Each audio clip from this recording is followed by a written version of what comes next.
Happy Monday, degenerate gamblers. Welcome on back to the Die Hard MMA podcast. This is UFC Nashville Fight Week, and your boy is in places unknown, so I apologize for the quality of the audio settings. You guys are just going to have to deal with me sounding like this today. We are having a good time. We're coming off of a break week, and we are back, for the first time in like 6 years outside of having like a reason to move the show or something like that. Last week, I actually took a week off. Usually I end up taking off like the rest of the week, right? I'll do my Monday show. I won't do any like little shows throughout the week, but even on the break weeks, we'll do like a recap. We'll talk about, some announcements. I've got a couple of ideas for fun shows that I could do that maybe we try to throw a little bit of that in there. But this past week, I just wasn't feeling it. There's so much going on in the world right now, and I am so stressed out. We always talk about you never know what people are dealing with, right? Well, your boy's going through it. So like I needed a week off. So I am coming back fresh-faced. I've had a week away, and we have fights back to talk about, and I couldn't be happier. I'm very excited to be here behind the camera today, and I'm sorry I look like a bum. That's because today I kind of am. And the AC, for God knows what reason, I believe the doors are shut so that I'm not, just having all kinds of other noise from outside getting in here for you guys. The doors are shut, and because of that, the air is trapped in here with me as well. So I'm freezing, which is why I'm rocking my Patty the Batty hoodie. That and also my 90-1 future is actually live somehow for him to be champion by the end of 2025. So, appropriate, right? What's going on, everybody? Dick's Insider, my guy. Thank you very much, and love the new Cody Saftik profile picture you're rocking there, my guy. A grateful dude in the house. Dream, my man, Ethan Hershey as well. We have got, let's see, people starting rolling here. DFS by the numbers going, oi! Welcome in, buddy. Thank you for watching as well. We've got Pratik in the house. Hope everybody is having a wonderful week. Louis Mack Jr., let's freaking get it. Without further ado, guys, I've got a guest to bring in here. One of your favorites, one of my favorites, your favorite uncle, none other than Stat Daddy himself, Weezy. What's going on, buddy? How you doing? I'm good, man. How about you? I'm happy to be here. I know you're on vacation, and this is like the UFC taking a little bit of a vacation last week. We come back to Nashville here. We got a card with Nate the Train Landwehr on it in Nashville, Tennessee. It's going to be a good one. So I'm hoping that, we make some money while you're on vacation here betting on these fights. It would be nice. It would be nice. I tried to pay for the AC unit when it broke down gambling. That didn't happen. I still have not paid for my turkey hair transplant. So the parlay every single week we will attempt. This week, maybe we'll pay for the vacation. We'll give it a shot, man. Give it a try.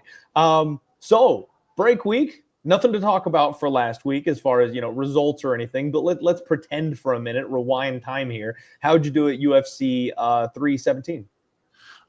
I was up about 1.7 units. I had a 3-unit money line bet on Pantoja to win. That worked out. I had a total of 5 units in bets on Gregory Rodriguez that all cashed.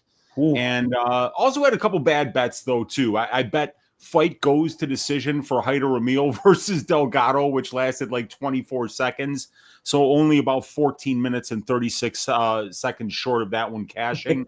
And I also had Slava Borshev, who got his ass shaved inside of a minute by Terrence McKinney. So yeah, some good ones, some bad ones. Also had fight doesn't go to decision for Van versus Royval, which was the fight of the year. Over 400 significant strikes landed, and the fight played out exactly like I thought it would. I couldn't believe that one of those guys didn't find a finish, but that was a treat of a card to see Topuria put on a masterclass, to see Pantoja continue to just run that division and clean it out, to see that Royval versus Van fight, which was unbelievable. Beneil Dariush, the ageless one, going out there, getting a win. There were some really good fights on the card. So it was good to be up almost a couple of units and see some really great fights. Yeah, dude, I have to go back and actually rewatch that entire card because I kind of only caught highlights. I was actually at a local MMA show that night doing some production and filming and stuff like that. So I only caught like the early prelim section of it. I didn't get to really watch the main card portion of the evening, except for, like I said, highlights and stuff like that. And then I got to watch the main event. So I'm gonna have to go back and do some tape study on some of those fights. But man, so just for you guys knowing on the show here, I broke even, right? I'll do the wife speak, right? I broke even, Wheezy. I was down about 0.75 units. You know, if it's a small loss, you just tell the wife that you broke even, right? That's how that works. That's how I do it. So yeah, a small loss for me. And honestly, man, just another disappointing one. The constant rhetoric of I can't get my shit together seems to be the thing for the year. I didn't play Terrence McKinney round one sub. I didn't play Terrence McKinney money line. I didn't play Terrence McKinney sub. None of the things I talked about all week did I actually go ahead and do. So I felt bad missing that one because I couldn't have been more perfectly right about that one. I avoided losing money fading Alexandre Pantoja. I was proud of myself for not talking myself into betting Kai Kara France because I keep trying to fade Pantoja, and I finally have realized that he's just the freaking goods. So stop burning money betting against him. But it wasn't enough to actually make money betting on him. But I avoided losing pennies, which I'm okay with. And then I did talk myself into taking the dog shot on Brandon Royval, thinking maybe this would finally be the step that's just one too much, one too far for Josh Van. So I donated there a little bit.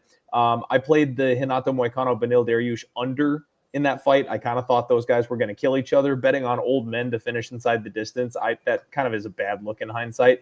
The biggest thing for me, though, man, my first bet that I made, what was going to be and should have been my only bet for the night, was the bounce back with Peyton Talbot. That was my favorite play on the entire board. Locked that one in urgently, early, got a good line on it, plus 165. So I was really happy when that one came through. So unfortunate for me to let another one just kind of slip through my fingers. And then how did we not just like ship it with Ilia Topuria KO, man? I talked about that last week, and it was like, we know that Charles Oliveira should never be like a plus 500 to anybody. The guy's just such a badass. He's so skilled. He's so good. But at the same time, I know Ilya's knocking him out. That's where like you have to like remove the handicapper brain for a second every once in a while. And it's like, it's Ilya KO. It was always Ilya KO. And minus 150, minus 160 would have just been a glorious way to bet that and cash on it because he just keeps doing the damn thing.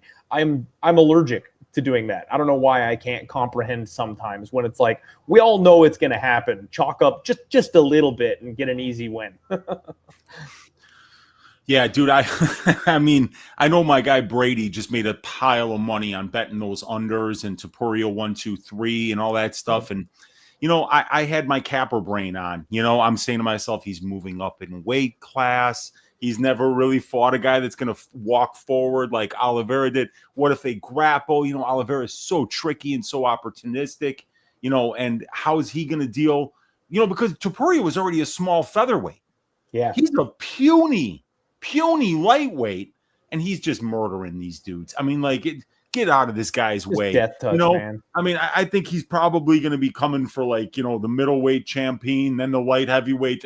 He's going to be knocking out Derek Lewis like in about a year and a half. I'm telling you, man, it's crazy. This guy's power, his confidence. He's clearly somebody that's undefeated because he walks with the confidence of somebody that's never had anything go wrong ever, you know, and it never does go wrong for him. I mean, Ilia Topuria, I mean, we're watching history take place every time that guy steps in the cage.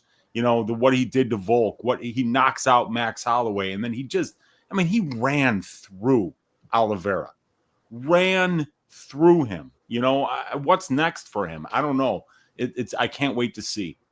Yeah, man, he's the biggest Conor McGregor fanboy. I know he completely swagger jacked the man. I don't know if we still use that term, but that's what he did.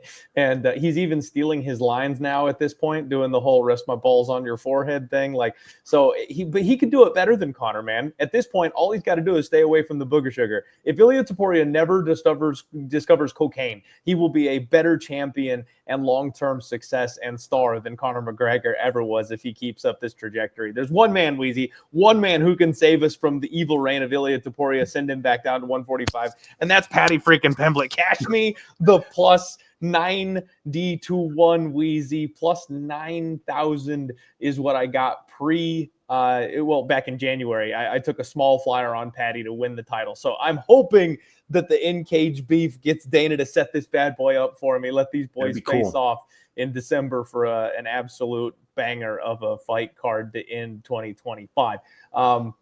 Yeah, man, that's that, right? That's 317. Thank you guys for being here. Shout out. We got a couple more people rolling in. We got a lot more people rolling in. Dravi buddy, guest not too long ago. What's going on? Thank you very much for being here. Chris Wilson in the house as well. We've got Dr. Pinar, who is an ICU urologist. Good afternoon. Thank you for joining us. We've got Muhammad in the house. We've got Trevin Giles, who I would only assume is probably not the real Trevin Giles, but hey, you never know. We get Charles Johnson in here every once in a while. Gold Caps in the house. Steven Jackson, VGO. What's going on? In WOMMA. We've got K Deep Montana as well. And then huge shout out, my guy, Porco Rosso, with the donation. Thank you, my friend, so much for being here. Thank you, my friend, for supporting the show. You are the absolute man. You're an absolute legend, you and your porkiness, sir. Appreciate you being here. We've got fights to talk about, everybody. Let's go ahead and get on into this bad boy. Do me a favor, hit the like button, get subbed if you haven't already. Make sure you're following our guest, Uncle Weezy, for the best stats in the game.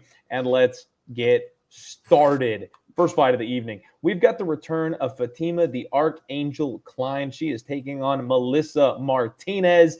And this fight is fantastic, Weezy. I am so hyped and so ready for Fatima Kline to take over this division. She is 7-1, 24 years old, and the Archangel might be one of the top 5 pound-for-pound MMA nicknames of all time. I absolutely love it. It's relatively unique. I'm surprised nobody else has really used that one, and it's completely badass. She's an incredible prospect. She made her UFC debut on short notice and lost her up a weight class against the biggest, strongest woman in the division, Jasmine Jasudavicius, and bookies lined her at Pick'em, Weezy. They were like, she's in the wrong weight class. We don't care. She's taking on the biggest, strongest girl in the division. We don't care. We think she's Pick'em. Now, she lost that fight. It was a little too much on short notice, but it's not like she didn't have her moments, and she basically just got size bullied, showing the reason why there are weight classes. Now, in her second fight, I told everybody on this show, this is the buy low spot, Weezy. This is the recency bias spot. We got her inside the distance at plus 225. And that was finally, I felt good about getting a low-hanging fruit spot where I actually clicked the button, because it was like, she's going to wreck this girl. She's mean. She's aggressive. She's a very good grappler. She's very opportunistic, and she likes the ground and pound. She likes the elbows. She likes to get on top of you and smash your face into the canvas. I cannot wait to see what happens to her in the future, and she's a minus 1,400 favorite this weekend. So, yeah, bookies gave us one opportunity to back her, and then they got smart real quick. She's going to be 1 inch taller here than Melissa. She'll have a 4-inch reach advantage. Martinez, 8-1, 27 years old. She lost her UFC debut to Elise Reed, and that's kind of tough sledding right out the gates. Like, I like Elise Reed. I think you can have some buy low situations with her. There's opportunities, there's moments. That was one of them where she can actually go ahead and get out there and pull off the upset. But she shouldn't be beating anybody who's really, truly, contender level, somebody who should be mid-tier or higher.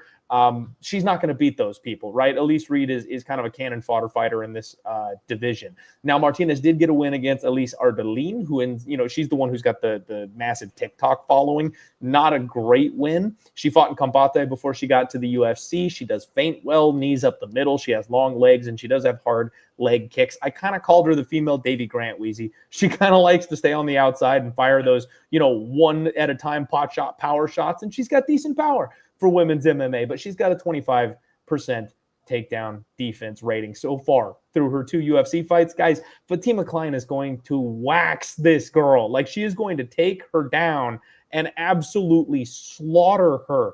All of this preamble was for me to say the minus, the 1,200, 1,300, whatever, it's warranted. And frankly, Weezy, I don't know why the over is set at minus 180, 2.5. I'm going to wait for an inside the distance prop to drop again. And I fully expect Fatima Kline to get another finish in her second UFC fight. Talk to me about this one, buddy. What are you seeing? Is there anything I'm missing? I don't think how much could you be missing when she's minus 1,200 on the money line? The over is minus 180 to the over 2.5. That just makes no sense to me. I see this as a 10-1 or higher favorite, completely paying that off. I'm not sure how Martinez survives this. Yeah, it's an excellent point, but the problem is the reason why it probably is that cheap is just because Fatima has 3 wins by decision on the regional scene. So some of these girls that she's beating on the regional scene are not quite UFC level, but she's going either into the 3rd round with them and finishing them late, or going to decision with them. And Melissa Martinez kind of avoids the fight a little bit. She kind of skirts around the outside. She's not gonna be easy to find, and she's a karate fighter, right? So we know what they're like. They're gonna wait for you to come in before they strike, and they're excellent counter strikers. They're gonna point fight. They're not really trying to knock you out necessarily. They're trying to outpoint you, to win minutes, to bank rounds, to win decisions.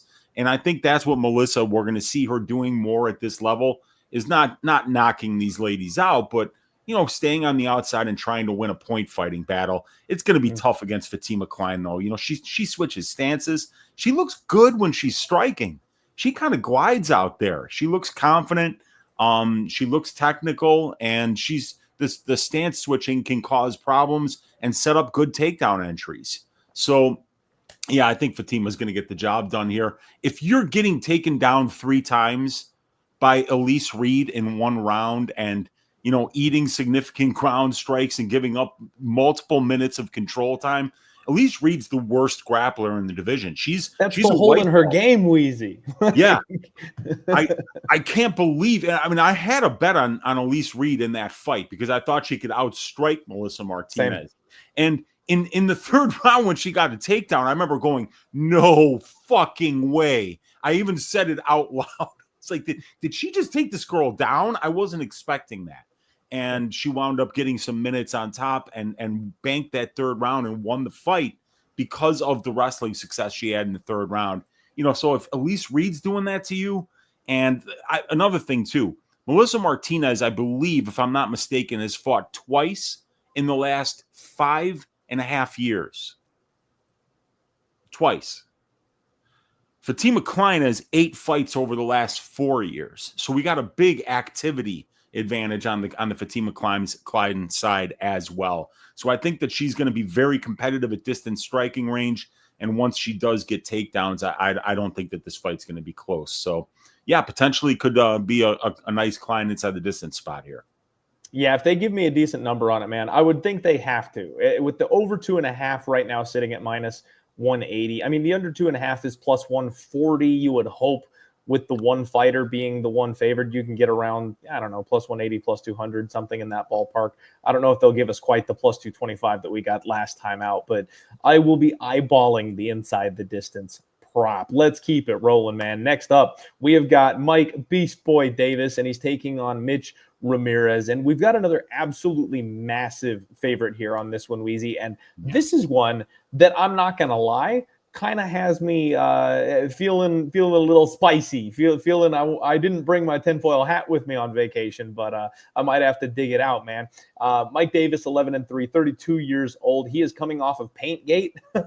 He fought in UFC Abu Dhabi against Faraz Ziam and basically snapped the dude's leg in half with a calf slicer in the first round and then just completely fell apart. It was the weirdest thing I've ever seen. I was just... You know, man, I always catch myself. Whenever I say this on a show about a male UFC fighter, it just never sounds right. But I was balls deep in Mike Davis that night. Like, I had so much riding on Mike Davis winning that fight. I had him by sub. I had the money line. Like, I just was completely 1,000% convinced he was winning that fight. He opened up like a minus 250 or something, and money flooded on the Faraz Ziam side. And so I bought low. I waited until it got down to near pick'em and went, no, the bookies had it right the first time. Mike Davis is going to out-grapple this kid. He's going to take him down. He's going to mess him up. And in round one, it looked like we were well on our way to cashing that sub prop. And then he just fell apart. All of a sudden, he's pulling guard. Like, all of a sudden, he's going to his back. And it's like, what just happened? Like, a freaking switch flipped, and Mike Davis was on the defense after about 3 minutes in. And he talked about how they, I guess, recently, like, they painted some of the locker rooms.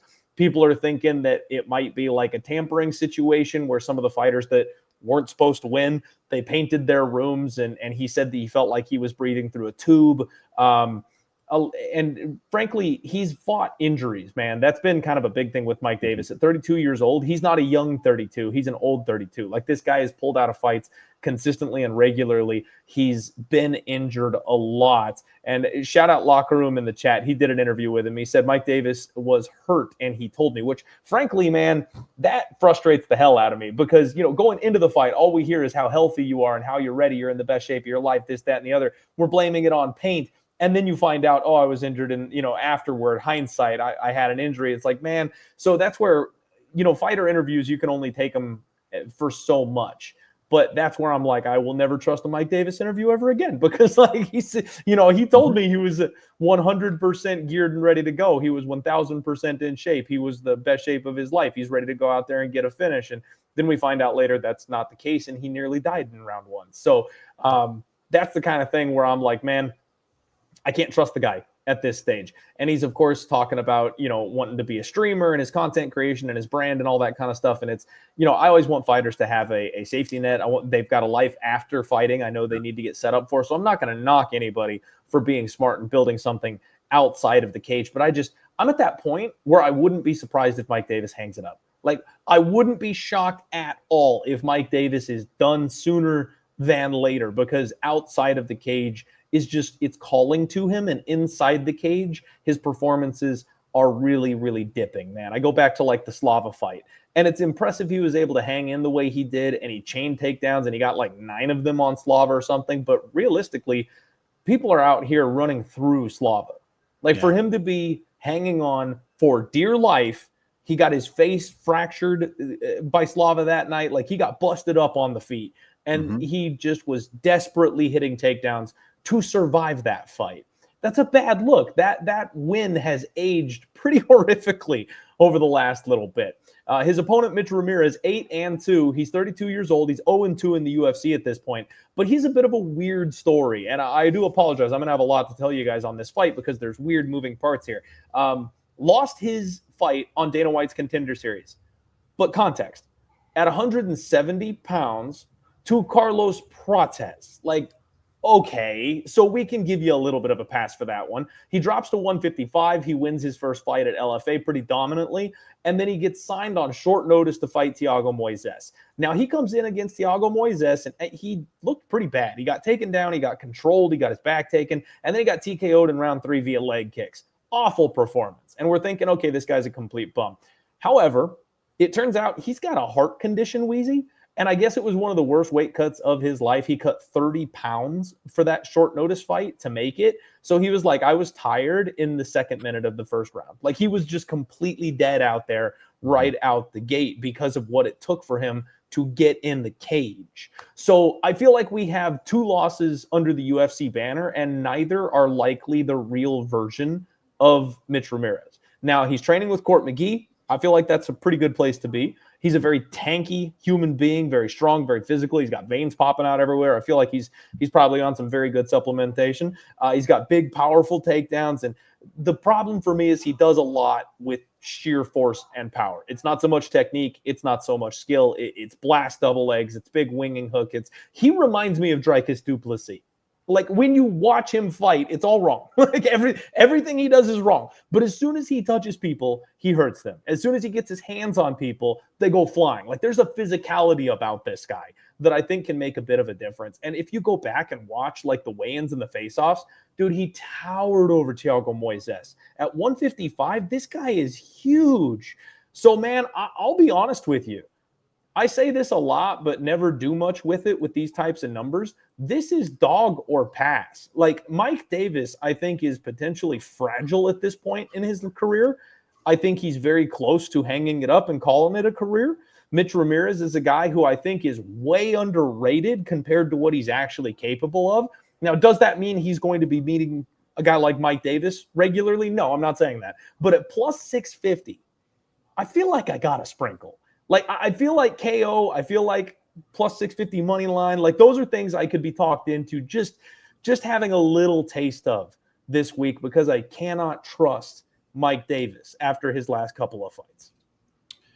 Yeah, I'm right there with you actually on this one. And I'm not a guy, I don't ever listen to interviews. I would actually encourage anybody that's out there who wants to be a serious MMA gambler to listen to zero interviews. Look at what you can quantify. Look at what you can prove. Because 95% of everything that comes out of these dudes' mouths before they fight is total bullshit. It's like talking to somebody at a poker table. They're never going to be honest with you. They're always going to be trying to show you something that isn't true. And so a fight, you know, what a fighter is telling me on fight week, I'm assuming it's 95% lies. So I don't want to listen to it at all. What I like for people to do is for other people to listen to interviews and then boil it down to 30. Give me 30 seconds worth of good sound bites of information that I can use here. What camp are you at? You know, where are you training? That's important to me. If there were injuries, are you talking about them? You pulled out of a fight 6 months ago, let's say. What do you have to say about that? Why did you pull out? Was it an injury? Was it a knee injury? Were you sick? What was it? And you listen to them talk about something that happened in the past, they're going to be likely a little bit more honest about it. Mike Davis. So I said, I went in my Discord and I said, guys, help me out here. I'm worried about Mike Davis. What was he saying about that last performance, and what's he saying about his health? So one of the guys in my Discord sends me a link to an interview. Mike Davis has Lyme disease. Did you know that Mike Davis has Lyme disease? I did not know that Mike Davis has Lyme disease, but it makes sense. Hearing that in hindsight, that totally checks out. and I listened to this, and he goes, go to 455 in the interview and listen to what he says. He says, I have Lyme disease, and as a result of having Lyme disease, I have weak joints. And the first interaction with Fares Ziam, they clinch up. Fares puts downward pressure on his shoulder, and Mike feels his knee give out. And he was saying, like Mills said when he interviewed him, he was having knee problems the week of the fight. The same week that he was telling everybody he had the best weight cut and was in the best shape of his fighting life. 95% of it's all bullshit, you guys. Don't listen to anything these guys say before a fight. Listen to the excuses they make after the fight. Sometimes it'll give you an idea of what they were going through on fight week. So this guy has Lyme disease. So what I'm setting up here is that Mitch Ramirez and Mike Davis are complete polar opposite fighters. With the Mike Davis side, you got a guy that's incredibly athletic and gifted and well-rounded as a fighter. He has all the gifts, right? He's got the athletic gifts. He's got the explosivity. He's got the power. This guy's training at Custom Auto's gym for boxing. He was a state champion, I believe, wrestler, or at least went downstate in New York, which is a very good wrestling state in high school. And this guy is also a Brazilian Jiu-Jitsu black belt. So he's got all the tools. And what does he tell you about fighting? I don't like fighting. I don't like it. I'm good at it. I do it because I'm really good at it, but I don't enjoy it. And it takes a special kind of insane individual to enjoy fist fights against trained killers, right? You like getting into fights, Clint? Is that something you like doing on the weekends? No, sir. You like getting punched in the face? Do you like getting punched in the face, but just a little bit more than your opponent, to where you could take 5, but he can only take 4, and you're willing to take those 5 to give the 4 to get that win? No, you got to be insane, right? Well, Mitch Ramirez is insane. It's been well documented that Dude's this guy has made some horrible decisions in his life, and he probably really needs fighting a lot more than Mike Davis does. He took the Cedric Dumas path to the UFC. Yeah, man, he really did, right? You see Mitch Ramirez in the cage, and he's smiling at you. You know, Mitch wants to be there. Mitch needs to be there. This is therapy for Mitch, right? Mike Davis wants to be anywhere but in that cage. And while he has those explosive athletic gifts, while he has that Brazilian Jiu-Jitsu black belt, while he has that great high-level boxing background, while he has that great high-level wrestling background, he's better everywhere at MMA than Mitch Ramirez is. Everywhere. Except for health, desire, heart, and just the physical structure to be able to do this at this level. Lyme disease is a very serious immune compromising, disease to have that is going to make everything in life harder. And you don't need shit to be hard when you're supposed to be in a gym training 40 hours a week, pushing your body to the absolute limits to get yourself into the physical condition that it needs to be to fight at the UFC level.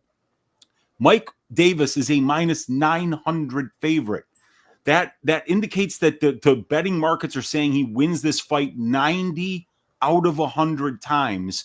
And the most recent memory that we have of Mike Davis is a guy with Lyme disease going out there and his knee pops 5 seconds into the first round, not from a kick, but from clinching up.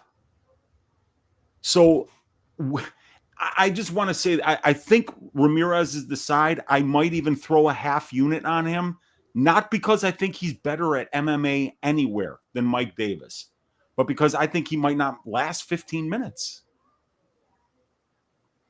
I'm with you, Weezy. And frankly, maybe it's because we've had a week off and I'm itchy.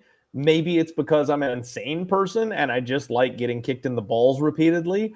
But I'm taking a big swing this week, Weezy. That is your Link Memorial Dog of the Week.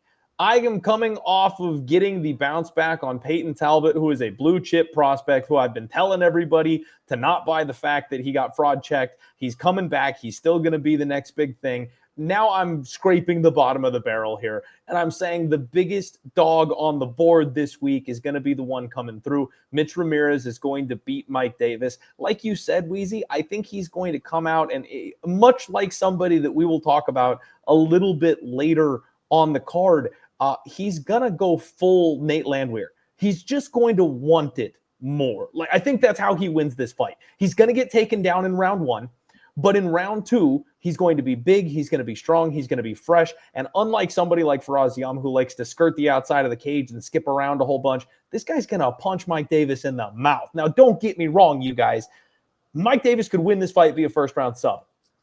Totally possible. Completely on the board. Take him down, wrestle him, wash him, take his back, tap him out. Like, that is probably the most likely thing to happen here. But at plus 650, I'm going to put my balls on the table, Weezy. We always say trust your balls. I'm doing it this week. We're taking Mitch Ramirez as a plus 650 dog to go ahead and pull the upset here and get a massive win over Mike Davis and just give the guy his walking papers.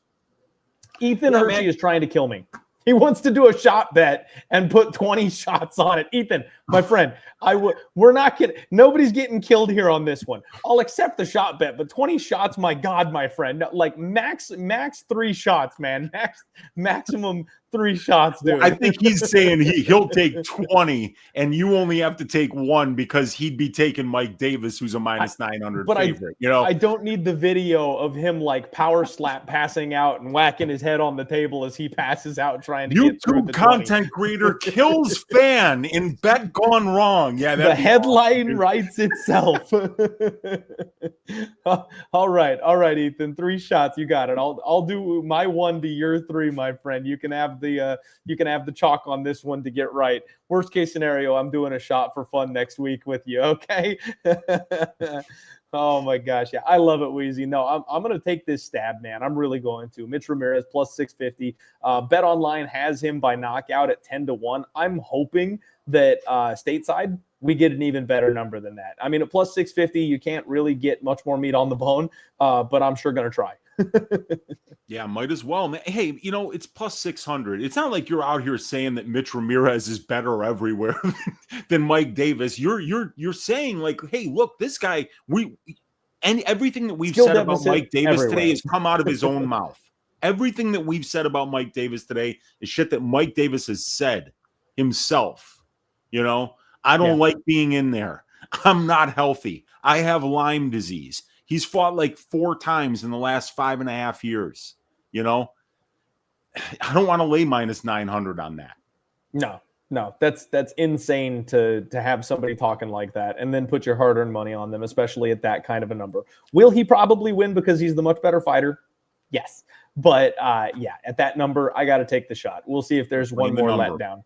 One more letdown, retirement fight, that sneaky retirement fight that nobody knows is coming, that type of situation.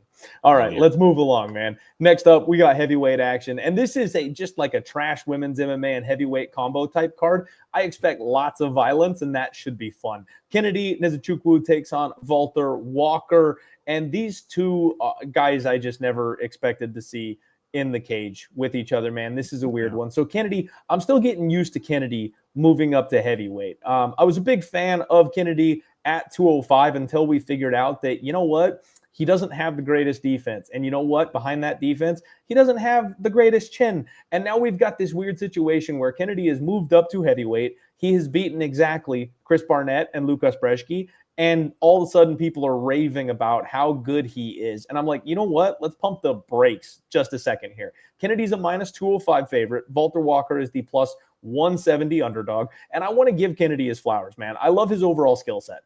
He's kind of the exact opposite of Ryan Spann, right? Like Ryan Spann goes out there and just tries to bully people for one round, and it goes his way or it doesn't. Kennedy is super technical, super clean. He's got way more heart in there, but he doesn't have durability. Like, he's just going to be a liability anytime people get in there that can actually touch him. But if he can keep them away, that's where he shines. But let's not forget that just 3 fights ago, he actually lost a decision to OSP. Like, the corpse of the ghost of OSP beat this man in a 15-minute fight because he's so afraid of getting that chin touched. I kind of feel like he's getting into bully, kind of the bully territory here, where these guys like Brzeski and Barnett, who can't hold a candle to him, he has no problem walking through the quote-unquote fire because there isn't any, and then he'll kind of make them, put them in their place a little bit. The guys that he can't walk through the fire against are going to absolutely wreck Kennedy Nzechukwu at heavyweight.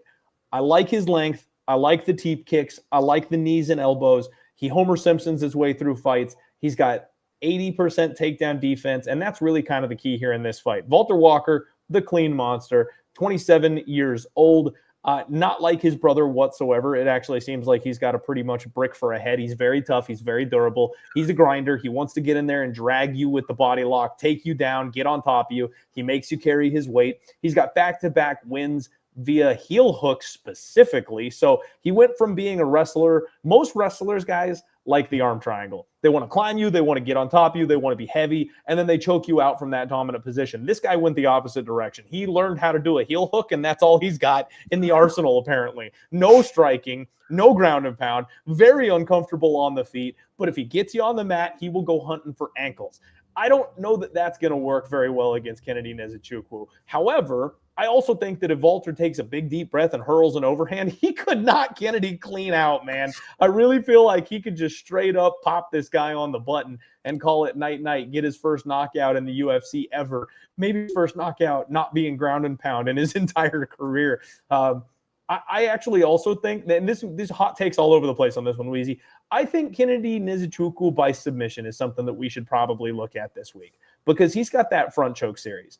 He's got those nasty long arms. He's got the guillotines. He's got the high elbow guillotine, the Ezekiel chokes, right? Like we saw him hit Devin Clark with one of those things. If he has Valter Walker shooting for his life in this fight, which I fully expect him to have Valter Walker doing, he's going to have an opportunity for a submission on the front chokes. So I kind of like Kennedy by sub, and that's maybe the only thing that I like in this fight. I'm not laying chalk on Kennedy at heavyweight unless it's against the absolute dregs, guys that don't belong, guys that should be cut. He's already beaten them. Valter Walker, I'm not sure what to make of this guy. I feel like he could be getting better very quickly. He could be very much improving, rounding out that MMA game. I'm not sure if he's a flash in the pan or if he's a prospect.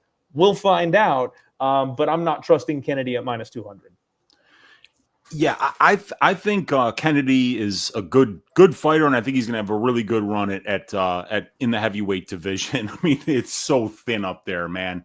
And like Valter Walker, same thing, right? You just don't have a lot of guys in the heavyweight division that have his kind of size at 6'6", 81-inch reach. He's only 27 years old, dude. That's really good. And you know what? He can wrestle. He can wrestle a little bit, and he's actually shown on the regional scene that this guy can go the full 15 minutes. So just right there, you're 6'6", you're 27 years old, you've been to decision 5 times and you've won 4 of them, and you can wrestle. You're going to have a 10-year career in the UFC and probably rack up about 8 or 9 wins in this trash bag of a division, you know? They're the Pittsburgh Steelers of the UFC. Yeah. The Steelers have been one of the best teams in my entire life. Every damn year they're there, and it's because they have one of the best coaches. And it goes to show you, man, coaching is important. Game planning is important. And I think Valter Walker is going to have a really great run here.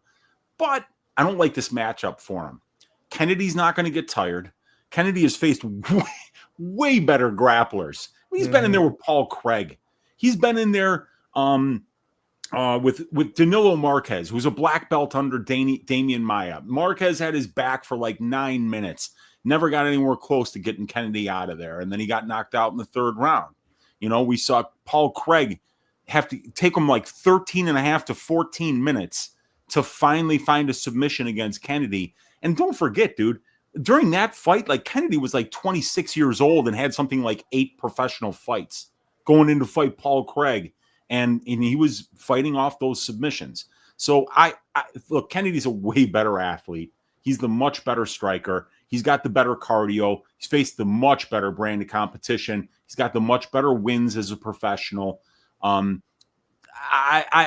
don't think Valter's going to win this fight, and I don't think there's any chance he's getting a heel hook. You know, I mean, like that trick might work against the bad Tafa and against Dante O'Mays, but this guy's on a different level than those guys. Dante O'Mays has some of the worst takedown defense that I've ever seen, and he's probably the only guy on the planet that's actually slower than Valter Walker. God love him. You know, I mean, that fight looked like it was taking place at 3/4 speed, you know, because you were like, wow, I thought my TV was broken. It looked like they both had pianos on their back while they were out there trying to throw strikes that was too fast.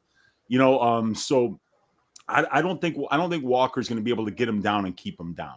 And I think the more that he tries, the more that he's going to slow down. And you can't do that against Kennedy because Kennedy turns up as the fight goes on, and he's got really good power, really good step-in knees. If you wind up in the clinch with Kennedy, it's going to be a serious problem if you're not getting the takedowns. And if you get sloppy with the takedowns, you might wind up underneath him. That's going to be a problem. Or you might wind up in that front choke series, and I think that's a sharp look. At plus 925 right now on Bet Online, you can get Nzechukwu by submission. And just, you know, we know that Valter Walker is going to wrestle. This guy's attempting 7.1 takedowns per 15 minutes, and he's controlling his opponent's 57% of his total octagon time. So this guy has definitely got the ability to go out there and look for the kind of positions where Kennedy's going to have an opportunity to find some of these front chokes. So I think Kennedy inside the distance, I think Kennedy might be the first dude to knock this guy out as well. So I think that this is a good spot for Kennedy here, but we still got a little bit to learn about how he's going to look up here at heavyweight. But I think he's got the size, and I think the conditioning and the experience advantages are going to be a little bit too much for Valter here. Fair enough, Weezy. Fair enough. I'm liking that number being all the way up at plus 900 for the submission on Kennedy, though. That might be a sneaky look that we can sink our teeth into here a little bit this week. Do not forget, you guys, that Kennedy and Spann are well known for the front choke and the guillotine specifically. Those two have patented their own version of the guillotine that works extremely effectively. So when you've got a wrestler who might be a little bit hurt, whose only option is to go forward, that's when you take an opportunity to steal that neck. Shout out my guy Dudes MMA in the chat, says, cheers fellas, I'm gonna take a bunch of edibles and lose a bunch of money live at Nashville. I am stoked. Dudes, let's take the edibles and let's win a bunch of money. Let's flip it around a little bit here, but I like the attitude here. Appreciate you very much. Thank you very much for the donation, my friend, and congrats on being able to go to Nashville. That's going to be a fun card, man. This is one where, from a betting perspective, it may not be the best because of these 10-1 favorites, but there should be, you know, sanctioned murders at this card. There should be bodies in the first round a couple times at this event, so it'll be a good one to watch. Shout out my guy Dan Levy from Half the Battle. Appreciate you very much, my friend. Thank you for the support. Thank you for being here, hanging out, and watching as well. All right, guys, we are headed back to the women's MMA side of things. Lauren Lucky Murphy taking on Eduarda Moura. Ronda. Again, we need to ban that nickname. Women are not allowed to be Ronda anymore at this point in the game, Weezy. There's too many. Check it out, man. There's like 20 Rondas that are females, and all the males, they're all named John Jones in Brazil. Like, you're either John Jones or Ronda, and that's going to be your nickname. There's like 8 fighters on the Brazilian regional scene that have the nickname John Jones. That's terrible. That's so bad. I mean, at least Ronda is like a one-word thing where you kind of get the gist of it. If you've got a 2-syllable fight name, it'd better be good. It'd better be the Archangel. It cannot be John Jones. All right, that's awful. Change your names immediately. Coaches, get involved. Make sure your young fighters know better than to pull this shit. All right, guys. So on this one, you guys know old greasy dog Lauren Murphy. Weezy, she's my girl. She's one of my girls, right? Like, this is the kind of fighter, someone who's built on hard work, somebody whose heart outweighs the skills that they bring to the cage. These are my favorite type of fighters. So I've always had a soft spot for Lauren Murphy. And on top of that, we catch the bookies with their pants down every so often with these types of fighters. One of my favorite bets of all time was cashing against Miesha Tate, because Miesha Tate dropping down a weight class, not being able to take down Lauren Murphy, getting busted up on the feet by somebody who's just a better striker than her. I mean, Lauren Murphy is someone that people can't count out with that skill set. Now, the one thing I do want to warn everybody of is she is breaking the 40-year-old rule. She is, in fact, 41 years old, and this is her retirement fight, Weezy. She is going out regardless, win or lose, after this fight. She's coming off of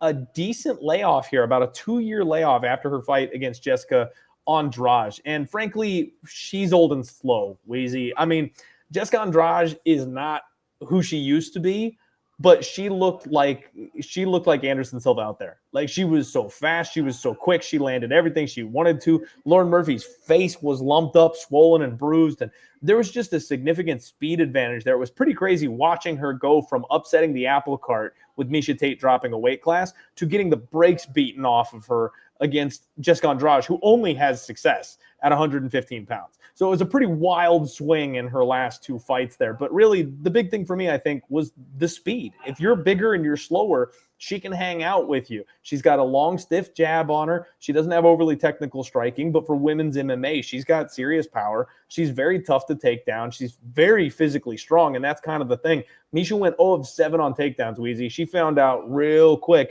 that you just don't step in the cage and bully Lauren Murphy around in the UFC. I like Lauren Murphy, but the retirement fight being an angle is something I refuse to bet on a fighter in their retirement fight. I'm tempted to break that rule here on this fight. Eduarda Moura, 11-1, 31 years old. I am not sure if this girl is legitimate or not. Now, this might be my new Aileen Perez, Weezy. This might be the newest women's MMA fighter that I just need to pull my head out of my ass and realize how great they are, because I'm just kind of covering my eyes and ignoring it. But she seems like a fraud to me. She made her UFC debut against the biggest softball the UFC has to offer, and that's Ruiz, smallest fighter the UFC has ever had on their roster, one of the worst fighters the UFC has ever had on her roster. And Montserrat Ruiz, it took her to the second round to get this girl to the mat. Like, she was getting takedowns stuffed by Montserrat Ruiz. That's incredibly concerning, Weezy. She misses weight in back-to-back fights. And she goes out there against my girl, Denise Gomes, and a Brazilian lesbian with a neck tattoo, best angle in sports these days, went ahead and cashed us a ticket there in that one. But she was very, very heavy in that fight, trying to take her down, trying to get on top of her, trying to control her. And you could see Denise Gomes started to get those takedowns, shucked her off, and started beating on her every chance she got. It was just damage versus control. And you could see Moura fading after missing weight. Like, she's trying to hang on a much smaller woman. She's a size bully, and she couldn't keep it going for 15 minutes and was starting to get pieced up in the second and third rounds. Now, she got a win over my girl Veronica Hardy in her last fight at UFC 309. It was a 29-28, pretty clear as day. One of those ones where every time she touched Veronica, it was just a size difference, Weezy. She hit her harder every time they connected. Veronica outlanded her by like 20 strikes or something like that, 20 significant strikes.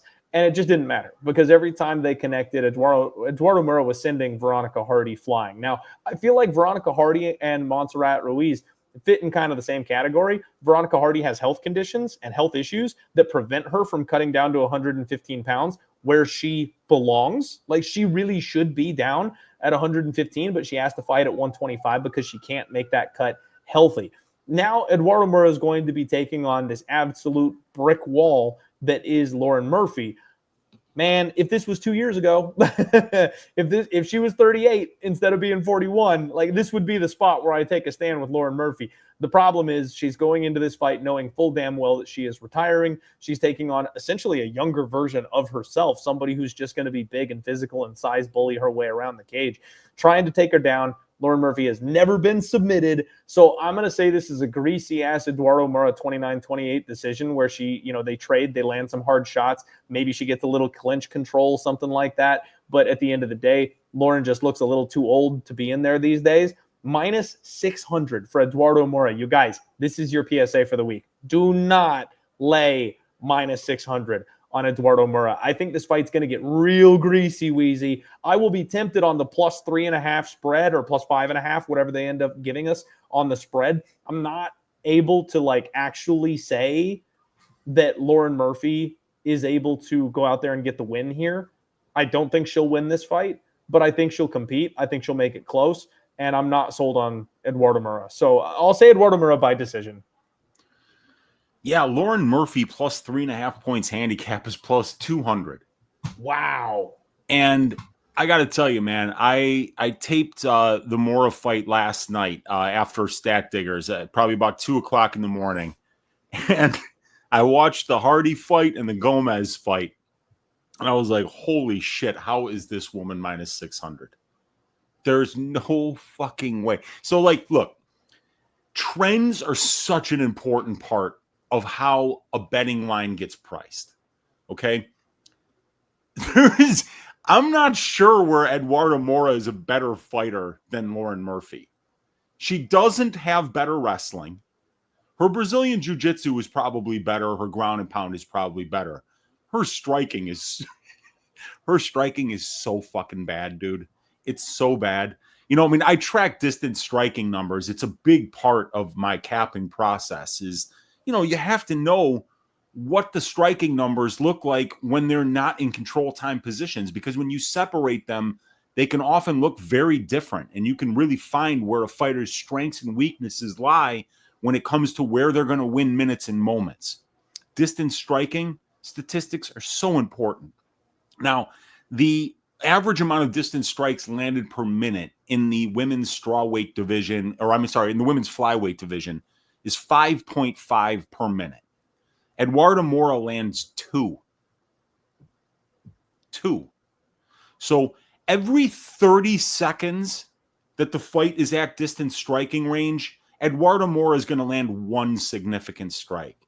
That's going to come out to 10 significant strikes per round. She's not going to beat Lauren Murphy on the feet. I don't think. She landed some big shots against Hardy, but when you go back and you watch that fight, Eduardo Moura won round 2 of that fight. Veronica Hardy pretty clearly won round 3. And in round 1, Hardy outworked Moura, but you could tell she was really worried about the takedown. So she wasn't throwing as much, and Moura landed a couple of big shots that she won that round on damage. And I didn't disagree with it. I had a bet on Eduarda Moura to win that fight by decision, I think. And it wound up cashing. And it was a great hit. But like this is crazy because Eduarda Moura couldn't do anything on the ground against Denise Gomez. Denise Gomez is a 115er. You know? We had Misha Tate. Like you were talking about that Misha Tate fight. Misha couldn't get Lauren down. I don't think Eduarda Moura is going to be able to get her down. Misha was a 135er. Yeah. And if this thing winds up in the clinch, I think Moura is going to be in a lot of trouble because Lauren is actually pretty good there. And Lauren is the better striker by a mile. I mean, like, Eduarda Moura is landing at 30% accuracy. Lauren is landing only at 32.5% accuracy. But, like, Lauren throws twice as much volume. She moves laterally pretty well. And she's not going to be at a big size disadvantage here. Like Eduarda Moura is usually much bigger than everybody, even at flyweight. But Lauren Murphy is going to be 1 inch shorter, and she's got the same reach. So the reason that this line is where it is because Lauren Murphy hasn't fought in 29 months. She's coming off a brutal loss, and she's going on 42 at the end of this month. So she's going to be 42 years old, and she's retiring. And that's everything that's pushed this line from this fight being maybe minus 150 Moura because of a perceived wrestling and grappling advantage to minus 600 Moura, because what happens if Moura doesn't get takedowns? Is there anybody on the planet that thinks that she's going to even look minus 150 at distance striking range against Lauren Murphy, who's been in there against Valentina Shevchenko, who's been in there against Jessica Andrade, Joanne Calderwood? You know, I would rate Eduarda Moura's striking as similar to Lilia Shakarova, you know, a woman that Murphy ran through. So this line just feels completely and totally off to me, unfortunately, just because. But it's if you're going to fade it, if you want to get on that Murphy side, all right, well, you're backing a 42-year-old fighter who's retiring, who hasn't fought in 30 months and is coming off of a brutal loss. But skill for skill in the cage, I think they're fairly well matched. So it's an interesting fight. Should be fun, man. I think that spread is the way to go, especially if DraftKings hangs like a 5.5, because I think this is going to be a 29-28 type of fight.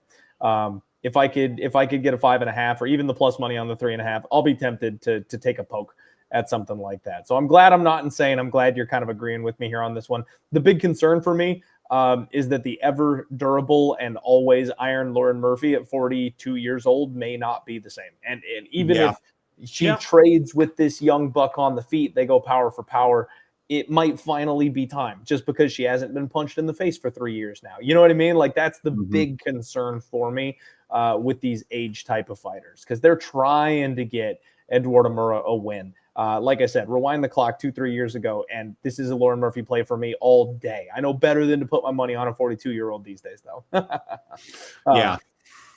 Shout out Adolfo in the chat asking, am I in Alaska? No, my friend. No, I'm not in Alaska, but thank you very much. Good to see everybody hanging out. Thank you all very much for being here. Leonardo saying that Veronica was coming off of 3 straight wins, and that's correct. And actually, Leonardo, if you recall, I have been the biggest backer and biggest supporter of Veronica Hardy. I've been telling everybody how good and how underrated she is. That doesn't change the fact that she's undersized. The reason she won those last 3 fights was because of her speed. Juliana Miller still wasn't really herself when they fought, and the speed difference was drastic. She got a split over Jamie Lynn Hort, something that a lot of people felt should have probably gone the other way. I cashed that night, so I felt better about it. And then she outboxed JJ Aldrich, somebody who we know has nothing but boxing and is slow and plodding. So yeah, like 3 really, honestly, solid matchups for her.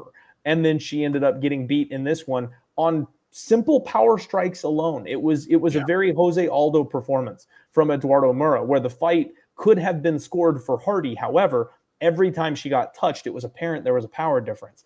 And that's really the key here, is that I don't think that power difference is going to be a thing, because Murphy is so much larger. Murphy hits hard, and she's got a stake for a face. So she won't be bothered by the punches the same way that Veronica Hardy was. So there's a shot here where Hardy, a little bit too small, unfortunately, in that fight. But that's kind of the key with Hardy. You got to make sure she's got the speed advantage, and you got to make sure that she's the more technical fighter. If those two are both true, she's probably going to win. Golden Cap says Kennedy heavyweight champion 2027. Good luck, buddy. Good luck, my friend. All right, let's move on, Weezy. Next up, you've got Jake Matthews taking on Chidi Bang Bang Njokuani. And if we could line up two fighters that I've been wrong about more, I think you'd have a real hard time finding two guys that I've had a tougher time getting my brain wrapped around here.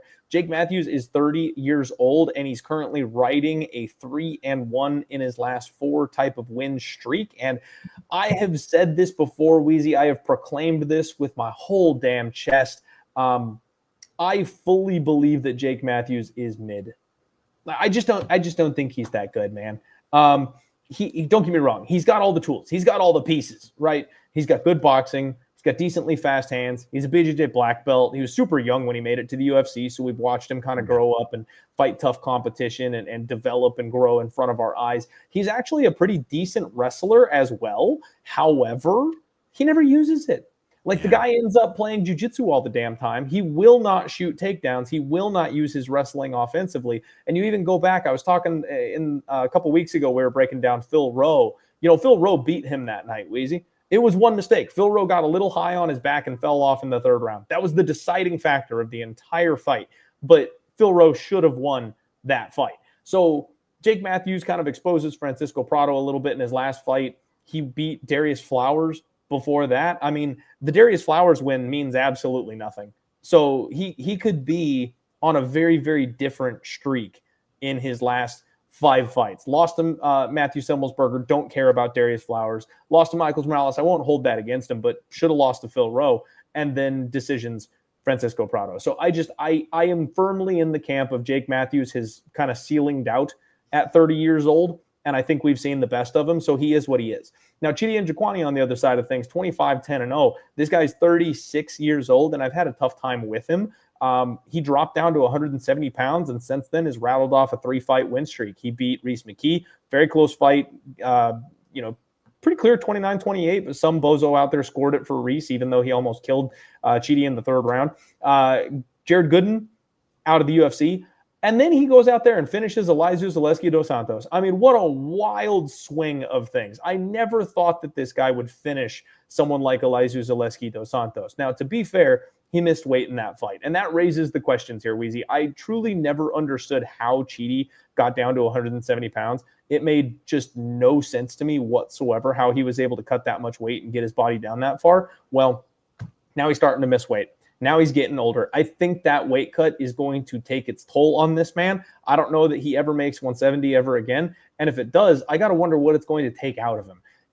If you told me that Jake Matthews, for sure, was going to be wrestling in this fight, I think I'd be a lot more aggressive betting the Jake Matthews side, because we've seen Chidi Njokuani's gas tank fail him before. We've seen the grappling and wrestling fail him in the past. It's something that wears him out and makes him tired like nothing else. And this man sweats literal buckets. Like, I've never seen somebody pour sweat the way that Chidi Njokuani does in a fight. I think Jake Matthews has a very, very real and live shot at pulling the upset here in this fight, simply because of the stylistic approach with his opponent. But if he goes out there and tries to box, Weezy, if he goes out there and tries to box with this man, I think he could be dead. Like, I don't think that Jake Matthews is going to be able to close the distance, crash the pocket, and then put hands on Chidi the way that Mikhail Oleksiejczuk is kind of the example that comes to mind, right? Mikhail crashed the pocket, got in, dumped him, took him down, pounded him through the canvas, and it was over quick. If Jake came out with that kind of aggression, I think he could do something kind of similar, but he's never really showed that in the past. It's just not what he does. He wants to stand and trade with you. He wants to kind of hang in the pocket and then go back at range. He doesn't want to mix in the grappling super hard. He's not crazy aggressive. He's more of a decisionator type of fighter. Unless you really offer him something on a platter, he's fine to take you for a full 15 minutes, which turns this into a very sketchy fight in my estimation. I do want to also make note that Mikhail Oleksiejczuk, that fight with Chidi was at 185 pounds, And while Mikal is not the biggest guy you've ever seen, he was actually coming down from 205 pounds. So a former 205er beating this guy up and taking him down and dumping him and pounding him through the canvas at 185, that shouldn't surprise anybody. Now that Chidi is the one moving down, will a 170 fighter be able to do that to him with his improved takedown defense and those Muay Thai skills? I'm not so certain. So lean Jake Matthews on this one, but this is one I've got to watch the weigh-ins, Weezy. I need to see what Chidi looks like on Friday. I need to see if he missed weight, if he makes weight, if he's smiling, if he's half dead. Like, this is one you watch on Friday. Yeah, I think the mistake that a lot of people that are capping this fight is they're just forgetting, they look back at Chidi and they say, oh, well, he did this and, this guy took him down. It's like, that was all at 185. At 170, this guy's a problem. He's a serious problem. You know what? You ever hear his voice? You hear how fucked up Chidi's voice is? He's been smoking like 10 packs a day. Yeah, it sounds like he's been smoking, but he's not a smoker. He says that his voice was never like that until the last time that he made the cut to 170. And it's why he moved up to 185, because he was like, I am never doing that again. And I remember when he said, I'm moving back down to 170, I was like, what is he going to do? He's going to cut off a foot? How is he going to make 170? Well, he makes it against Reese McKee. He gets that win. He makes it against Jared Gooden. He makes that win. And then he misses weight by a couple pounds versus Zaleski and gets that knockout. But the problem is that he's just huge. He's absolutely massive. And I hate this fight for Jake, because Jake closes distance with his hands. He throws combinations to find his way into the pocket. He's always looking for that check left hook. The power's okay, I guess, but like his best performance is against Andre Fialho. And I remember, like, when I saw Fialho come into the UFC, I was like, this is one of the worst fighters that I've ever seen get signed to a UFC contract. That night, man. A guy with no cardio, a guy with no grappling, a low-volume striker who relies on landing one big punch. And they gave him some beautiful matchups that he wound up winning. And then Jake Matthews went out there and put a clinic on that dude. And everyone was like, dude, Jake is finally breaking through. And I remember thinking, like, no, he's not. 90% of the division would put on a clinic against Andre Fialho. They just gave him some really easy matchups. And look at Fialho, he's done. I mean, he's done as a fighter. I don't think he's won a fight since he fought Jake Matthews. And that was a long time ago. So I just think Chidi's going to run through this dude. If you're counting on Jake wrestling, well, good luck with that. How many times have people been like, dude, if Jake wrestles, he's going to look great here, and then he doesn't wrestle at all. And you're like, what are you doing, Jake? So good luck backing Jake getting takedowns. He's going to have an extremely difficult time closing distance against Chidi.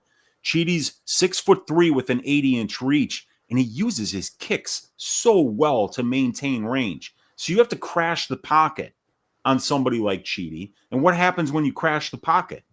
Well, now you wind up in the clinch against this guy. And dude, so stats are important sometimes. Sometimes they're just bullshit, and sometimes they're important. But Jake Matthews, we got a big sample size of fights here.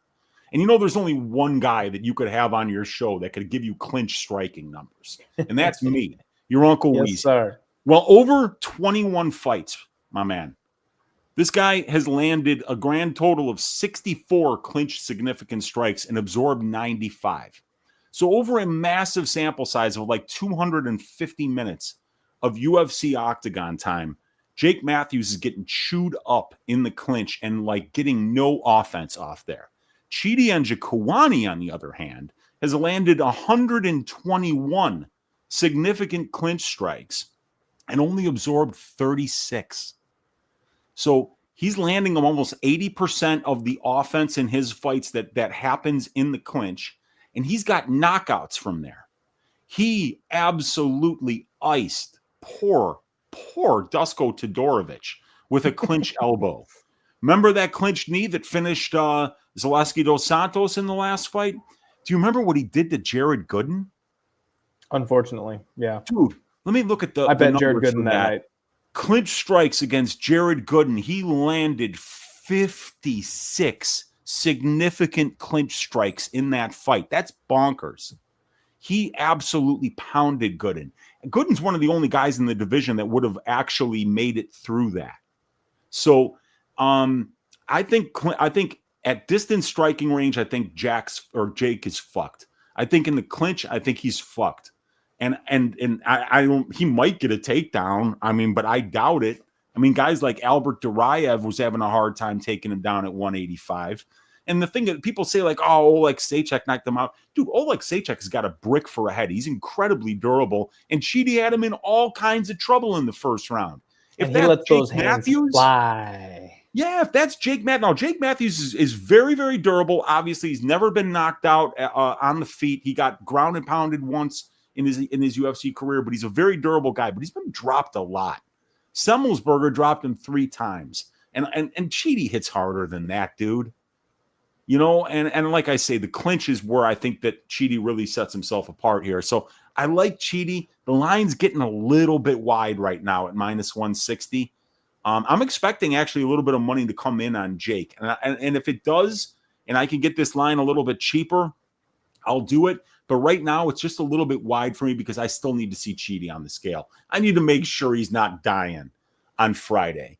And if he's not, then I'm going to probably play him in one way or another, and it probably will be a fairly big bet if it looks like he's made weight and the line is in a similar place. You and me both, Weezy. I think it's a Chidi side here on this one, and I think it's just a form type of thing, right? Chidi's kind of looking the best form of his life at 170. He seems to have advantages that he doesn't have elsewhere, and I keep on betting against this guy, thinking that someone will be able to drag him deep into the fight, tire him out, and then take him down. And like we talked about, that is just not Jake Matthews' bag. That's not how he plays the game. That's not what he does. And so if he comes out and he does that and he pulls off the upset that I've been expecting other fighters to be able to pull off at 170 for the last, 3 fights in a row or something, then congrats to all you guys who will cash and make some money here on Jake Matthews. It won't be me. It's Chidi or pass, pending scale test. I don't know that I'm going to say knockout. I could see it. But I kind of feel like this ends up being a grimy decision where Chidi controls the range and the space, and Jake continues to be tough enough to not go away. Yep. It's going to be a fun fight, though. I think it'll be a good one. Should be fun. Shout out Marcus in the chat. What's going on, Marcus? First time being able to tune in live. Just wanted to say thank you for all you do, keeping me entertained on the long drive home. Marcus, my friend, that is exactly what I am here for. I will DJ on the mic here for you. Thank you very much for hanging out. Glad you could make the show live and appreciate the hell out of your support. It means the absolute world to me. You guys buckle up, get ready, because here we go. Uncle Weezy's favorite fight of the night is up next here. We are talking about Chris, the Action Man Curtis, and he's taking on Max Payne Griffin. And Weezy, this fight it needs to be brought to everyone's attention. It needs to be shouted out that Chris Curtis, to some extent at least, in a miter capacity, has finally pulled his head out of his ass. He is fighting this fight down at 170 pounds. And you guys know me. I'm all team Action Man. I love Chris Curtis. I've been on the Action Man train since he got to the UFC. He's been a guy that I've talked up on this show. We've cashed a couple of really big numbers with him, and then we've been extremely disappointed when he's been essentially robbed in some of these close fights and some of these really weird situations that he's been in. He's had a very, very odd run in the UFC, and I've always said if he would just suck it up and cut down to 170 pounds, if he would just go back to 170, he would be an absolute monster. But he continued to moonlight and hang out at 185 and lose close fights, and it made absolutely no sense. So now he's too old to make a title run, but he's going to go ahead and drop down to 170. So maybe we can find some opportunities to make some money. Shout out Action Man, love you, buddy. But gotta say it like it is. Look at his run. Like I just want you guys to listen to this, okay? So he beats the brakes off of Rodolfo Vieira, like messes that man up. Rodolfo talked about wanting to quit from his body shots. Like he just wanted to lay down after fighting with Chris Curtis. You can't take this guy down. Now, Jack Hermansson exposes him and his footwork. He's too heavy. He's too plotting. That's where all of his power comes from. That's how he lands those rib roasters the way he does to win fights. Jack Hermansson was very technical that night, ran away from him, refused to engage, and won a decision over Chris Curtis, kind of set the blueprint for how you beat this guy. He comes back after that and ices Joaquin Buckley. I mean, the guy who is one of the hottest prospects in the division right now, this guy absolutely messed him up that night. He loses a close decision to Kelvin Gastelum. Let's not forget the round 2 headbutt situation. It was a clash of heads that dropped Chris Curtis, not any strike that Kelvin Gastelum threw. And the referees scored the judges scored round 2 for Kelvin Gastelum based on phantom damage. It looks because it looked like he got dropped. I really feel like that swung the fight. At the end of the day, though, it was a very, very close fight, and it could have gone 29-28 either way. Then you get the literal no contest against Nasruddin Imavov. He beats up Marc-Andre Barriel. That's a fight that should never have been a split, but the judges do what they do. He gets robbed against Brendan Allen. I don't care what anybody says, Weezy. I don't care what anybody says. Chris Curtis won that fight. Like, Brendan Allen was running for his life at the end of that fight. Like, he was so hurt. He wanted nothing to do with that fight. He was completely trying to just get to the end of the road there. He got robbed against Chris Curtis. And then it took a head kick in round 3 from Roman Hopilov to finally make this guy realize he was in the wrong weight class. These are all 185-pound fights. He's fighting contenders. He's fighting legends. He's fighting the best of the best. And he's fighting closely with all of these guys at 185 pounds. Now, at 170 pounds, when Chris is the one who's got some size, when Chris is the one who's got some power, guys, he's going to be a problem. Like, I wish he had gotten it through his thick skull that he should have been at this weight class when he made it to the UFC, because a 34, 35-year-old Chris Curtis at 170 could have made a run. A 34, 35-year-old Chris Curtis could have been a problem. Now he's 37 years old with a whole bunch of damage on him from trying to fight up at 185. You don't know exactly how that's going to go. So I worry a little bit about the age and durability of Chris Curtis. I also worry about his decision-making, because, Weezy, I don't know if you saw the clip of him and Sean Strickland jumping a guy. Yeah. He made buds, him and Sean fractured over the whole 2024 election process, right? Sean Strickland felt a little differently about politics, so they kind of broke up. Well, they got back together, they made peace, and they're cornering somebody this past weekend on a regional show. Dude talks some shit, and the two of them storm the cage and assault this guy on the regional scene. So they apparently have made up, and they're making poor decisions together, like always. Bring back the podcast. No, so I worry a little bit about where his head is at. But at the end of the day, I kind of think this is a perfect fight for him, man. His opponent in this spot is going to be Max Griffin, you guys. Max Payne Griffin, 20-11. He's an age-appropriate opponent for Chris Curtis finally as well. 39 years of age. Another tough as a $2 steak type of fighter, a guy who has been alternating wins and losses since 2022. He's got 3 split decisions in his last 5 fights, Weezy. Like, Max Griffin and Chris Curtis are a bit of a mirror match here in this spot. They both like to plod forward. They both like to box. They both like to throw a decent amount of volume. That's about it. Like, these guys are going to box it out in this fight here for 15 minutes and see who the judges say wins the fight. So I think Chris Curtis is going to win this fight, Weezy. I think Chris Curtis is going to win this fight relatively handily. It would not shock me if he breaks Max Griffin late in this fight, like round 3 TKO, but I don't want to be disrespectful to Max Griffin. The body shots, I think, would be what does it, not any durability situation. It's probably going to be a decision.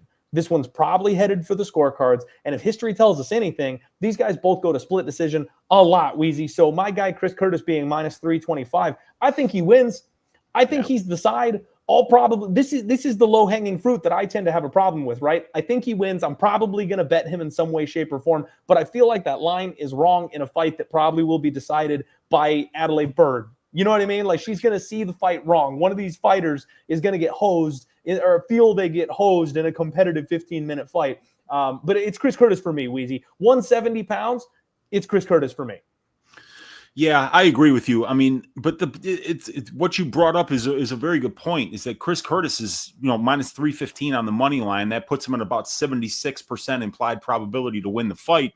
But then when you look at the plus 3.5 points handicap for Max Griffin, he's minus 180, plus 3.5 points. So here's what they're telling you. They're telling you that Chris Curtis is going to win this fight 76% of the time. But they're also telling you that this fight is going to go to decision. And of those times that it's going to go to decision, Max Griffin is going to win one of those 3 rounds 65% of the time. So they're basically saying, yeah, Curtis wins this fight 75% of the time, but this big chunk in the middle here, is a 29-28 Chris Curtis win by decision. Is that something you want to be laying minus 315 on? No, probably not. In addition, Max Griffin doesn't like to go first. Chris is going to be the higher volume striker. He does throw, like, he's a counter puncher, but he's a higher volume counter puncher, you know? So he's going to do more than Max Griffin does. But you watch Max Griffin fight, he's not a pressure fighter. He's not going to go wade into that pocket and start throwing bombs. You got to go find Max Griffin. And that's not Chris Curtis's strong suit. Chris wants you to go first. He'll go first, but like, he's trying to draw stuff out of you. He's feinting and throwing strikes when he is going first. It's to bring the counter out so that he can counter the counter. And I don't think Max is going to oblige him. I think this is going to wind up being a very low volume fight. I think it's going to go to the scorecards probably 75% of the time. And of that 75% of the time, I think it's going to be 29-28 Curtis. A lot of that 75%. So I just think that it's a very tricky line. Chris Curtis by points is minus 140, and Max Griffin has historically been a very durable guy. So maybe that's one way you get the price down.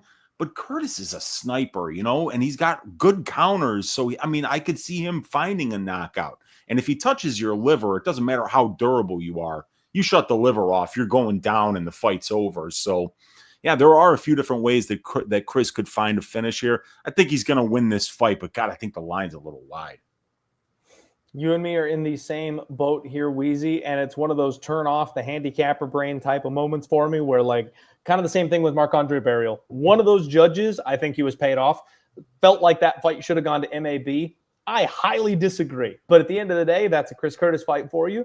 And they tend to be 29-28s because he's a fighter that gives away round one trying to download the information and then turns up in 2 and 3, which leads to these close fights. So if he doesn't put an emphasis on those second and third rounds, it's in the judge's hands. Could be close. So yeah, it's Chris Curtis for me, man. We'll see. I don't know if I'm going to get there at minus 300. He's absolutely the pick to win this fight.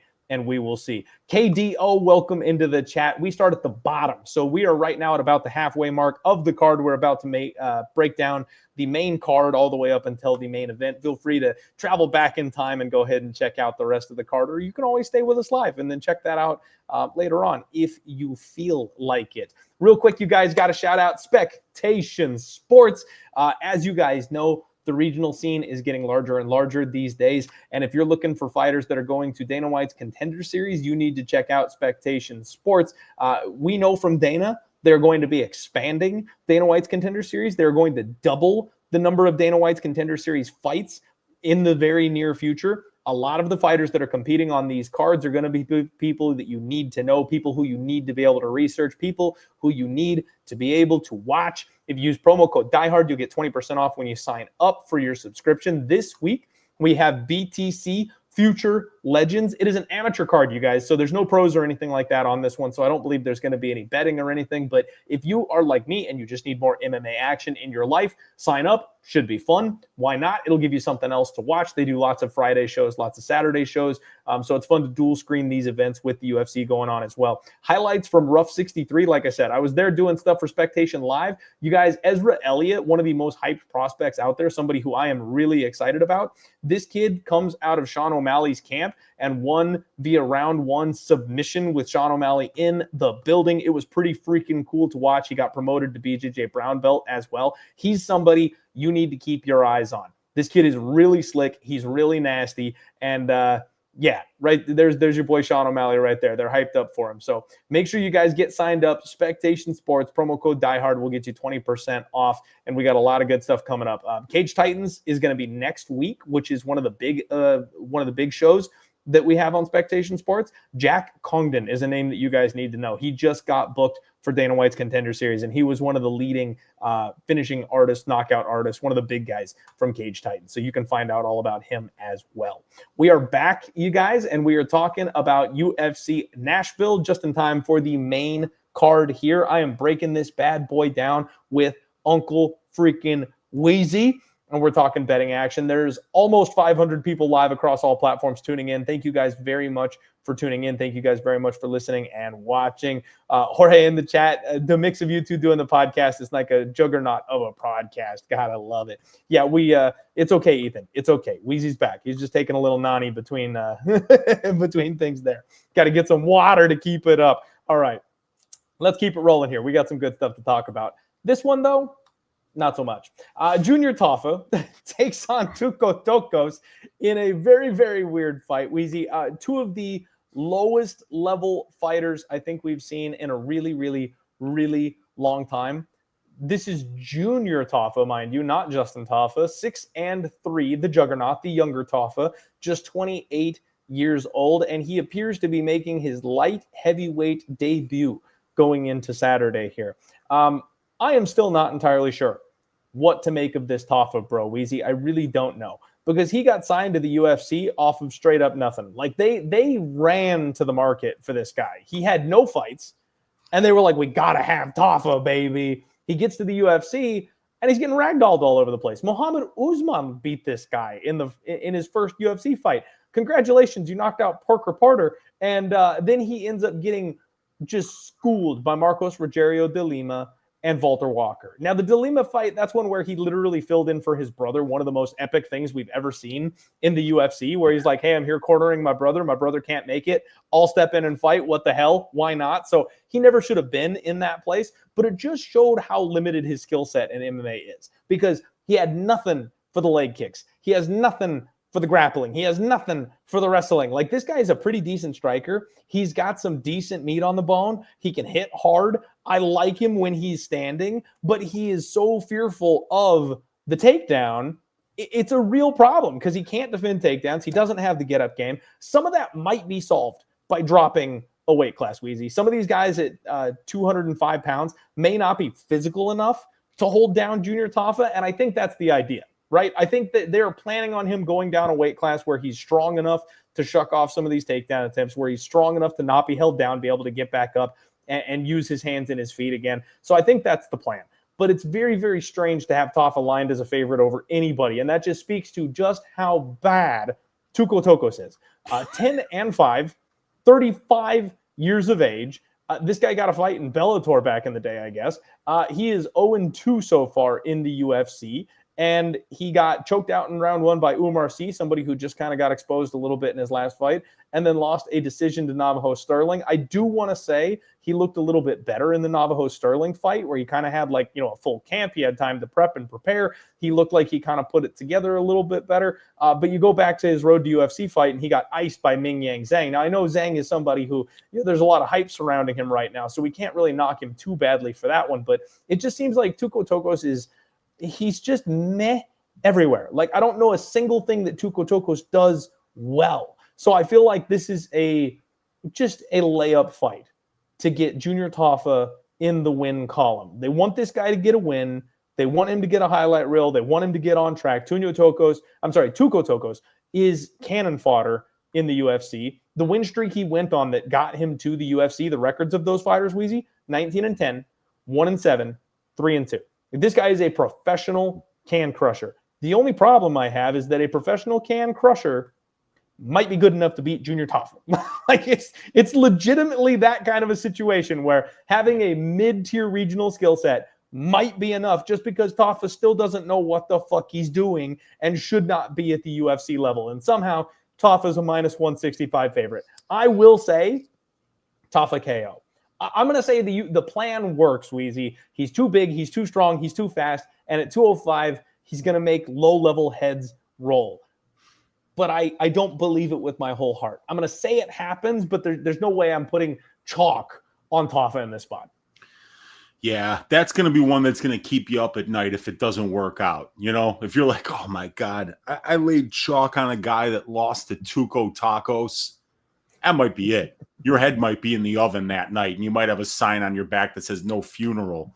So, God, it's a rough spot, Clint. It really is, because, we talk about trash bag fights at the UFC level, but it's the UFC, So we're saying these guys are bad, but they're bad by UFC standards. They'd murder 99% of the planet, But by UFC standards, these guys are just not UFC level fighters. So it's hard to lay juice on any of these guys. They're the favorites. But with Tokkos, now, public service announcement, I got to be honest about this. Not only did I bet on Tuco Tokkos to beat Navajo Sterling, but I actually flat out picked him to win the fight. And I did it to kind of make a point that, like, you don't lay minus 1,200 on a pure kickboxer with no MMA experience and just expect him to go out there and win an MMA fight against the guy who's got a lot of experience. And I was saying, like, what happens if he gets taken down? What happens if this fight goes to the second or third round? You know, what happens if he makes a mistake on the ground and winds up in a choke? How is he going to deal with that? But what I learned is that Tuco Tokkos can't even take down a guy that has no MMA experience and is a pure kickboxer in Navajo Sterling. And not only that, he's not in good enough shape to wrestle. Like, he didn't wrestle at all in round 1 in that fight. Do you know that? Like, he went out there and voluntarily kickboxed against a guy who's a pure kickboxer, not because he was, you know, like he thought he was the better kickboxer, because he was afraid of getting tired, because he's got dog shit conditioning and he's not going to be able to push a wrestling heavy game plan here. So if he shoots a couple of takedowns and gets stuffed, that's a big if, because I don't know if Junior Tafa's stuffing any takedowns, but if it doesn't go well for him, you know, I think he's going to get knocked out here, because this guy couldn't take down Navajo Sterling, you know, and at least Junior Tafa's got a little more MMA experience than Navajo Sterling does. So, yeah, I just don't see a really good path to victory here for Tuco, because even if he gets a takedown, or like he was credited with 3 takedowns in the Navajo Sterling fight, but he did absolutely nothing with them. You know, he fell off his back. Navajo got up every time, and he landed no significant ground strikes. So, I mean, if you can't do that against Sterling, I don't see how you're really going to do it against Tafa.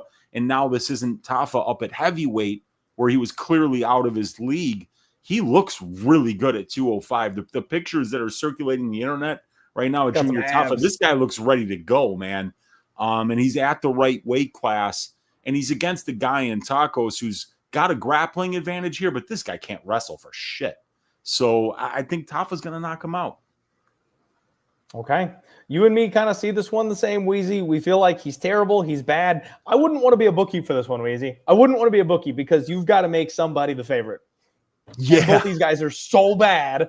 I don't want to put the minus sign next to either of these guys' names ever. So I'm with you. You know, let's trust in Junior Tafa here and see if he can get by Tuco Tokkos. But that's the extent of it here for me. This one's really tough, my guy. Let's move on, though. A much more entertaining heavyweight fight, kind of, maybe. Same idea. This fight is the inverse of the last fight, Weezy. Vitor Petrino takes on Austen Lane, and we were just talking about Junior making his 205-pound debut. Vitor Petrino got his ass whipped so bad, he's moving up to 265 pounds. And the UFC said, here is Austen Lane, my boy. Like, guys, Vitor Petrino is one of the recipients of the hardest fraud checks I have ever seen. So he gets choked out by Anthony Smith.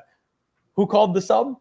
Who called this crazy son bitch right here called the sub on Anthony Smith? One last run with the old dog that night.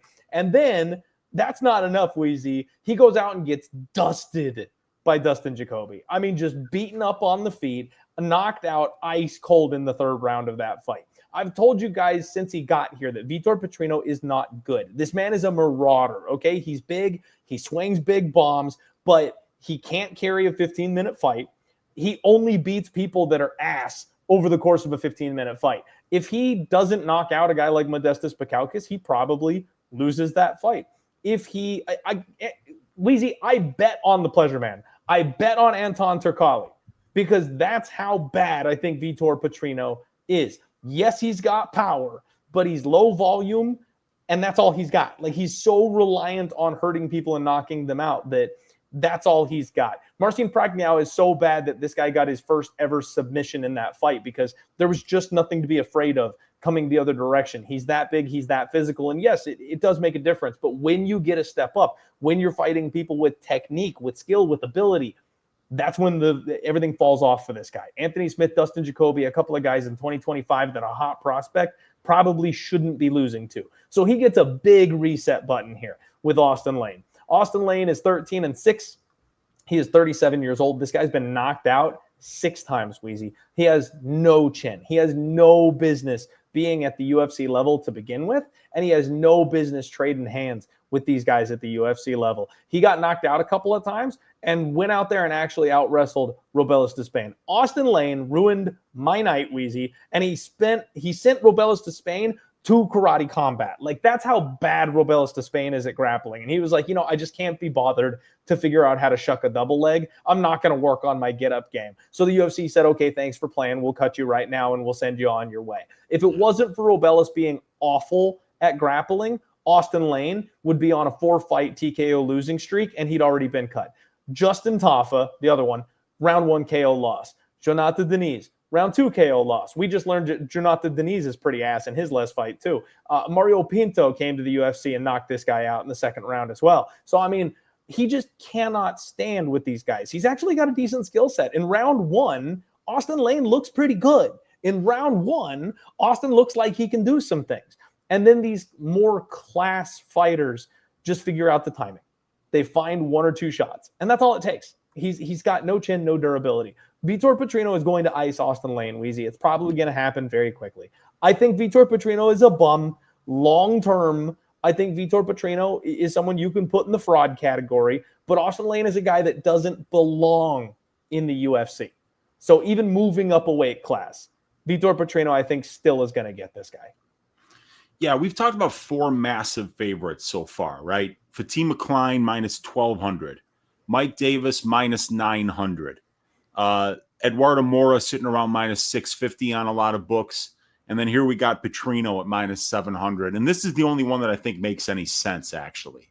I think Petrino at minus 700 makes a lot more sense than Kline at minus 1,200, Davis at minus 900, and Moura at minus 600 here. Because, how does Austen win this fight? What is he going to knock out Vitor Petrino? I don't think so. Is he going to is he going to wear on him in the clinch and win a bunch of minutes there? No, I don't think so, right? Is he going to out-wrestle Vitor Petrino? No, I think if anyone gets takedowns here, it's probably Petrino. Who's got the better Brazilian jiu-jitsu? I mean, obviously that's Petrino. He's a better grappler than this guy. So I'm just not sure. He's younger, he's more durable, and by the way, he lost to Jacoby, but that was a 3rd round knockout, and that was an even fight up until that point. I think it was 19-19 going into the 3rd round, and those guys were trading pretty evenly. So Vitor Petrino just went 14 minutes with a former Glory kickboxer who is very technical, very accurate, and very defensively responsible. So, to think that Austen Lane is going to be able to strike with this guy, I just think it's a big stretch. So I agree with you, Clint. I think this line is actually fairly accurate here at minus 700. I think that would put it at an 87.5% implied probability. And yeah, when you're a heavyweight and you're not durable, that's a bad combination, man. There's not a lot of guys that you don't have to worry about them knocking you out at heavyweight. There's very few fighters where you're like, oh yeah, of course Andrei Arlovsky's not going to knock anyone out. Of course Martin Budai is not going to knock anyone out. Of course Fat Collier is not going to knock anyone out. But there are going to be some guys, like when you have a problem with durability at this division, there are certain guys that you don't want to be in there against unless you can really slow down the fight in the clinch or on the mat. And I don't see him being able to do that here. So I think that Petrino, I think it's a good move up for him here because he can always go back down if he wants to. But I think he'll be big enough up here and well-rounded enough and young enough to have that ceiling continue to potentially get higher and higher because he can improve. You don't see a lot of guys at this age in this weight class. What is he, 27? I forget. I'm looking right now on my. I believe he's 27 years old. 27 years, 10 months. So yeah, he doesn't even turn 28 until late August. So yeah, I think this guy's going to be pretty good. And his 2 losses are, I mean, I can forgive him for a loss to Dustin Jacoby. Dustin Jacoby's way better than Austen Lane is, and he got caught in a guillotine. Anthony Smith, Anthony Smith has got 50 professional fights. Yeah. Vitor Petrino's 27. You're going to get caught by a veteran for that one too, Weezy. Let's not forget that was like a gotcha bitch type of jumped on his neck and took it home quick and early. It was not a he got beat up and dominated and beaten over time. It was a real quick. You left your neck out for 1 quick second too long. Against a Brazilian Jiu-Jitsu black belt who's got a ton of submissions. You made a mistake in there, and hopefully you learned from it, and that never happens again. But I think this should be Petrino violence. But at minus 700, I wish I could tell you guys that there's a great angle to make money here. I don't know what it is. Yeah, this one is tough. I'm with you there. But at the end of the day, I do think it's just Vitor Petrino smash. That's what we look for here in this spot. Vitor Petrino smash and send Austen Lane packing. This is his last fight in the UFC, Weezy. I don't expect we'll see him ever again. All right. Next up, you've got Nate the Train taking on Morgan Charrière. Weezy, this one's tough for me. This one's real tough for me because I got to sit here on camera and break down another Morgan Charrière fight where I have just heaped nothing but praise on this kid, unearned praise, and he has done nothing but disappoint me. Okay, this kid is another one of the Cage Warriors flops. Weezy, Cage Warriors prospects have come over to the UFC, you guys, and they have just been straight up ass. Where is Brady? Brady, I need to give you moderator permissions right now so you can upload an ass GIF to the show for me to show just how ass Morgan Charrière has been. He's deserving of that moniker, Weezy. So they give him 2 guys in Manolo Nzechukwu and Gabriel Miranda who don't belong in the UFC at this point of their careers. He TKOs both of them. Those were easy. Those were quick. Those were dirty. He loses a split decision to Chepe Mariscal, which I will die on the hill that he won that fight. And that was robbery might be a bit too strong of a word because it was a close fight, but I'm pretty sure that was pretty clearly a Morgan Charrière win, in my opinion, based on damage. And then he just shits the bed against Nathaniel Wood. Now, I have underrated Nathaniel Wood essentially his entire MMA career. Granted, I will go ahead and confess to just severely underrating Nathaniel Wood, but Morgan Charrière got destroyed in that fight, Weezy. I thought he was going to get finished a couple of times. He was getting pieced up, he was getting hurt, he was getting destroyed. And it was a really embarrassing look when his whole thing is going out there and out-voluming people and being the slicker counterpuncher and hitting harder than your opponent. He's also the bigger guy because Nathaniel Wood is naturally a 135er, not a 145er. So just all around, it was a horrific experience having money on Morgan Charrière and being as confident as I was that he was going to win that fight. So 2 of my bigger bets, Morgan Charrière versus Nathaniel Wood at even money, and Morgan Charrière against Chepe Mariscal, where I actually laid some chalk, and both those went down in flames. And now here we are talking about him yet again, taking on Nate the Train in, I believe, Nate's own backyard here in this spot.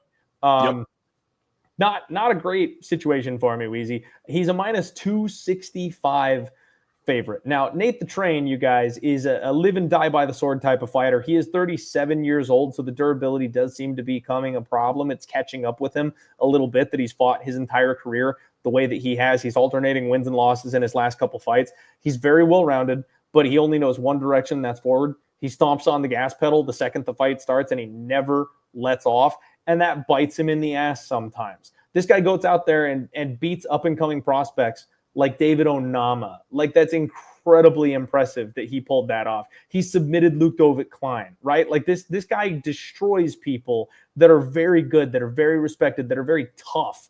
But then he also gets KO'd in round 1 by Herbert Burns. That's because he's so relentlessly aggressive, he can walk straight into gigantic shots that are too much for any human being to handle. The thing is, he's got a superpower, Weezy. Nate Landwehr gives you 1. You get 1. If you don't finish him the first time you rock this man, he never gets hurt again. Yeah. For the entire rest of the fight, something happens. He turns into a zombie, and he can never be hurt ever again after the first time he gets clipped. So you better pray that you put him away that first time, because if you don't, he will make you regret it. In his last fight, Doo Ho Choi is the first one to ever get him out of there with repeated damage. I never thought it would happen. And I was shocked that it was Doo Ho Choi that was the one to pull it off. But again, superpower, if you don't get this guy out of there the first time you hurt him, he's going to come back and destroy you. And I thought that's what was going to happen. But Doo Ho Choi apparently broke that curse. So I don't know if he has that superpower anymore. We'll find out on Saturday. But that's kind of the biggest fear here for me, Weezy, is that Morgan Charrière is built perfectly to counter a guy like Nate the Train. Nate the Train will come forward. He will put pressure on. He will stand in the pocket. And that should be shooting fish in a barrel for Morgan Charrière. But I've already laid chalk on Morgan twice and paid for it in a big way, Weezy. I've already been disappointed by this man when I thought he would have the durability edge, when I thought he would have the cardio edge, when I thought he would have the volume edge. All those things have failed me already. Now, a 37-year-old Nate the Train, okay, that's probably the sweet spot, right? An old man whose durability is fading, who will stand right in front of you, he should win this one. I'm going to pick Morgan Charrière one more time, Weezy. I will again pick him to win by knockout because they're giving him another geriatric opponent, and that seems to be somebody he's capable of finishing. But at the end of the day, it's Nate the freaking Train in his own backyard, and you'll be damned if you're going to catch me putting money against that guy. Yeah, you know, I mean, like, I feel like if you're going to bet Charrière this weekend, it's first of all, I hate it. I don't think you could lay minus 260 on this guy. You know, if you're laying minus 260 on him, you're basically counting on a finish, right? Because this is the fighting pride of Clarksville, Tennessee, who is going to be in that octagon in Nashville, Tennessee, in front of a very, very supportive live crowd chanting USA and, you know, calling Morgan the last butt pirate and all the stuff that's going to go along with fighting Nate Landwehr in his own backyard and coming, you know, Morgan's coming off a loss. How the fuck is he minus 260 coming off a loss where he was like minus 150 against Wood? The sharp money all came in on Nathaniel Wood. My dumbass backed Charrière because Wood is a guy who's been finished a ton in his career. He's been knocked out twice. He's been submitted twice. And I was saying to myself, man, if Charrière goes out there and tries, you know, if he acts like he's the one that's got more power, if he acts like he's the one that's more dangerous, he's going to find a finish here. What did he do? He didn't do shit. Didn't do shit. He went out there and acted like he was afraid of that bantamweight that was in front of him, and he lost all 3 rounds pretty convincingly. And now, because Nate's 37, now all of a sudden Morgan Charrière knows how to win minutes? Sorry, he's never known how to win minutes. Dude, this guy's 5 wins and 10 losses to the decision as a professional. Think about that, right? Against who? Cage Warriors, guys? Bums on Cage Warriors. I know he lost to Vucenic, and people were saying Vucenic was going to be awesome. No. And I know he lost to Paul Hughes. It was a while back, close fight. I know, and Soren PFL's hot prospect, Paul Hughes. Yeah. These are fucking PFL guys. These are PFL guys, okay? Nate Landwehr was a champion in M1. He's got 9 UFC fights. Yeah, Dan Ige, Jamal Emmers, Doo Ho Choi, David Onama. You look at the guys that he's been out there against, he broke Ludovic Kline. Broke him. You know, that was a guy who went on a 5-fight win streak into his most recent fight where he got a little bit exposed. But yeah, I don't get this line. This line makes no sense to me, man. Morgan Charrière is an extremely durable fighter, and he's very opportunistic with his striking, and he's very aggressive with his Brazilian jiu-jitsu. The guy's good at winning minutes, Clint. Winning moments. He's actually 15 wins and 1 loss to the finish as a professional. But he's 5-10 to the decision. So you're laying minus 265 on a moment winner who's likely going to lose the minutes. And even if he doesn't, what do you think a Frenchman's chances are in Nashville, Tennessee, should this fight go the full 15 minutes? Do you want to be one of the judges trying to make it out of there alive and depriving the Nashville fans of a Nate Landwehr post-fight win speech? You want to be that guy? They will Sal tar D'Amato, and you're feather not those making it out judges. alive if you go 29-28 for the last butt pirate. I'll tell you that right now. He needs And a finish, Adelaide Weezy. Bird, you're not making it out of there alive. They're not going to care that you're a female. You're going to get injured if you go out there and you call it 29-28 for Charrière. So there's a lot of reasons, I think, here to back Landwehr at plus 210. Hey, he might get slept. Sure. You know, I bet on Slava Borshev last week. I said, if he lasts the first 2.5 minutes, it's going to look like a great bet. He didn't last 2.5 seconds until he got taken down and put in a bad spot. But hey, you know, they couldn't take any more money from me. You can only lose 100% of what you bet. But here we're going to make 2.1 times what we bet if this one comes through. And for somebody that's as durable as Charrière, and you're gonna hang plus 450 for Nate Landwehr by decision, Clint. I like plus 450 for Nate Landwehr by decision this week. That might be something that's in my arsenal when I go to the betting window. I don't hate that, Weezy. I don't hate that one bit. The only thing for me is I worry a little bit about Morgan Charrière maybe getting a little bit tired deeper in this fight, because the old round 3 exhausted submission is something that we have seen Nate the Train take advantage of many, many times. And while Morgan Charrière is very tough to take down, very tough to control, and very tough to finish, he is dealing with a man who refuses to stop. He is dealing with a man who will take him down, hurt him, let him get back up just to take him down again, and then make him feel silly once he gets down there. So I wouldn't be shocked if Nate actually finds a way to get a finish here in this spot. Again, I will pick Morgan Charrière, but guys, this is a live betting situation in my opinion, because if Morgan Charrière doesn't get him out of there in round 1, I expect the floodgates to open the deeper this fight goes, Weezy. And I fully expect to jump on Nate the Train live, if at all possible, if this fight looks like it's going his way in round 1, even if it's at a slightly lower price tag. I would be okay with losing a little bit of value to make sure that his chin is okay coming out of round 1 before I jump in. Yeah, I can't wait to see Nate Landwehr fight in Tennessee, man. It's going to be great. And I just hope Morgan doesn't get him out of there in the first round so that the fans get to go nuts for 15 minutes. You know, Nate the Train's one of the most fan-friendly fighters in the entire organization. He gives Absolutely. some of the best. He's one of the best fighters on that mic, and this is a showcase spot for him to get a big win before he's going to be retiring soon. He's 37 years old. You know, he's been around the block, 24 pro fights.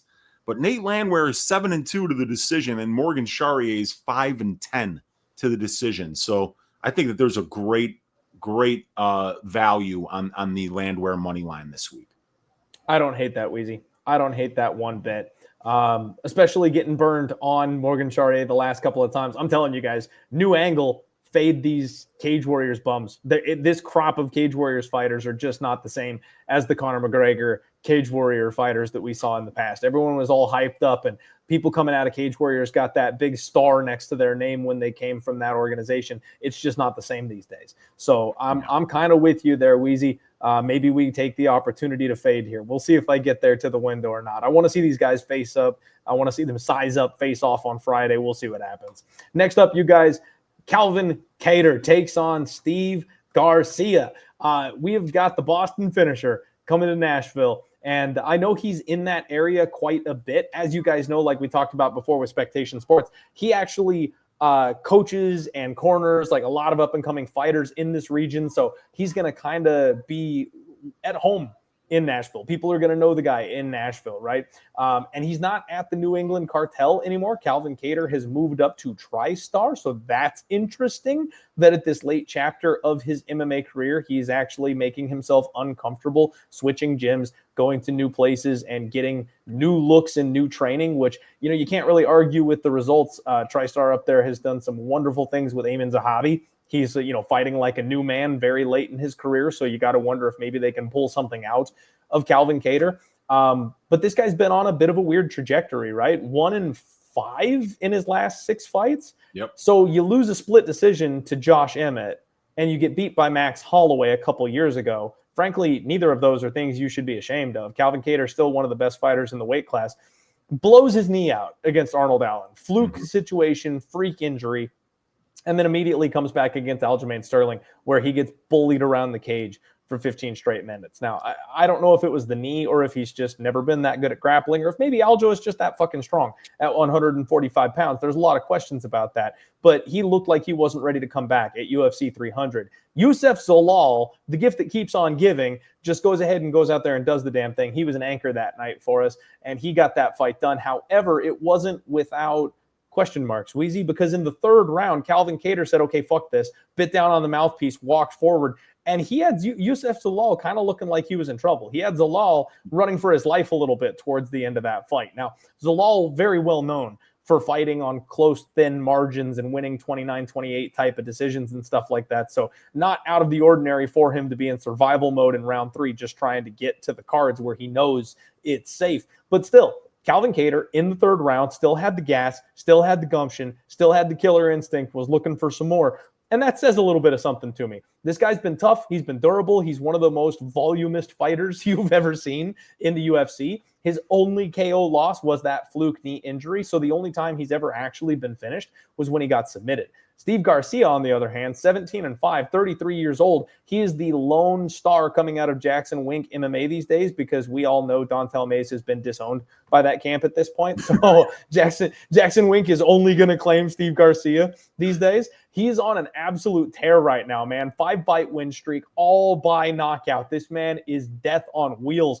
He knocked out my boy Chase Hooper, which was incredible because we know that guy's got an absolute brick for a head. Takes out Shayilan Nurdenbecki, takes out Malqueza Costa, who's on a hell of a run right now, sent Sungwoo Choi to the road to UFC, and then came out against Kyle Nelson and just got the damn thing done in round 1. A guy who's been historically durable in his fights, Kyle Nelson, got him out of there in the very first round. Weezy, this is an immovable object meets an unstoppable force. You've got Steve Garcia, who's got this insane God-given power. He's like Bane. He takes a huff of the steroids right before he steps into the cage on Saturday night and then ices people, versus Calvin Kattar, who's been in there with the best of them, who's taken thousands of significant strikes to the face and never once flinched, keeps coming forward and says, yes, thank you, let's do that again. So one of these guys is going to break in this spot. The trick for me, Weezy, is I've always said Steve Garcia is a little bit chinny.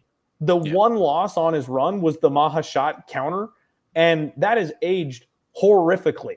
So, like, he goes life and death, and if you can touch him, you can hurt this guy. It's just that he's got such a bigger sword than you do that usually he's the one winning these matches. A guy like Calvin Kattar is exactly the kind of guy that I can think might be able to finesse a Steve Garcia, might be able to take 1 or 2 shots from a Steve Garcia and then find his own offense coming back the other way. And I'm not entirely certain that Steve Garcia is capable of absorbing the damage coming back his direction. Steve Garcia is currently a -125 favorite, Weezy. Calvin Kattar, the +105 underdog. It is a very, very bad strategy in MMA betting on older fighters, especially at these lower weight classes.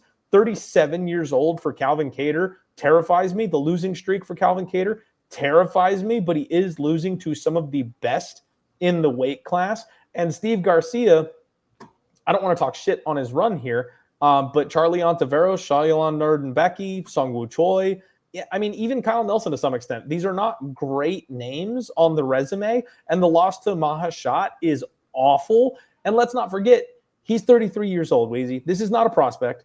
This is not a 28-year-old kid who's in his prime. This is an older fighter who just is what he is. And his whole thing is go out there and ice people early if you can. This fight comes down to, is Calvin Kattar shot, Weezy? Is Calvin Kattar the guy he was before? Is he damaged goods? Because if he is, Steve Garcia is going to wreck him.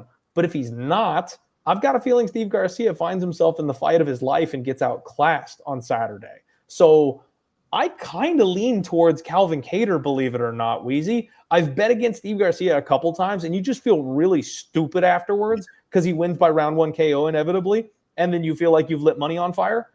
I'm afraid to do that here, but I just feel like there's a levels difference. And I think Calvin Kattar, even at even money, is probably the betting side.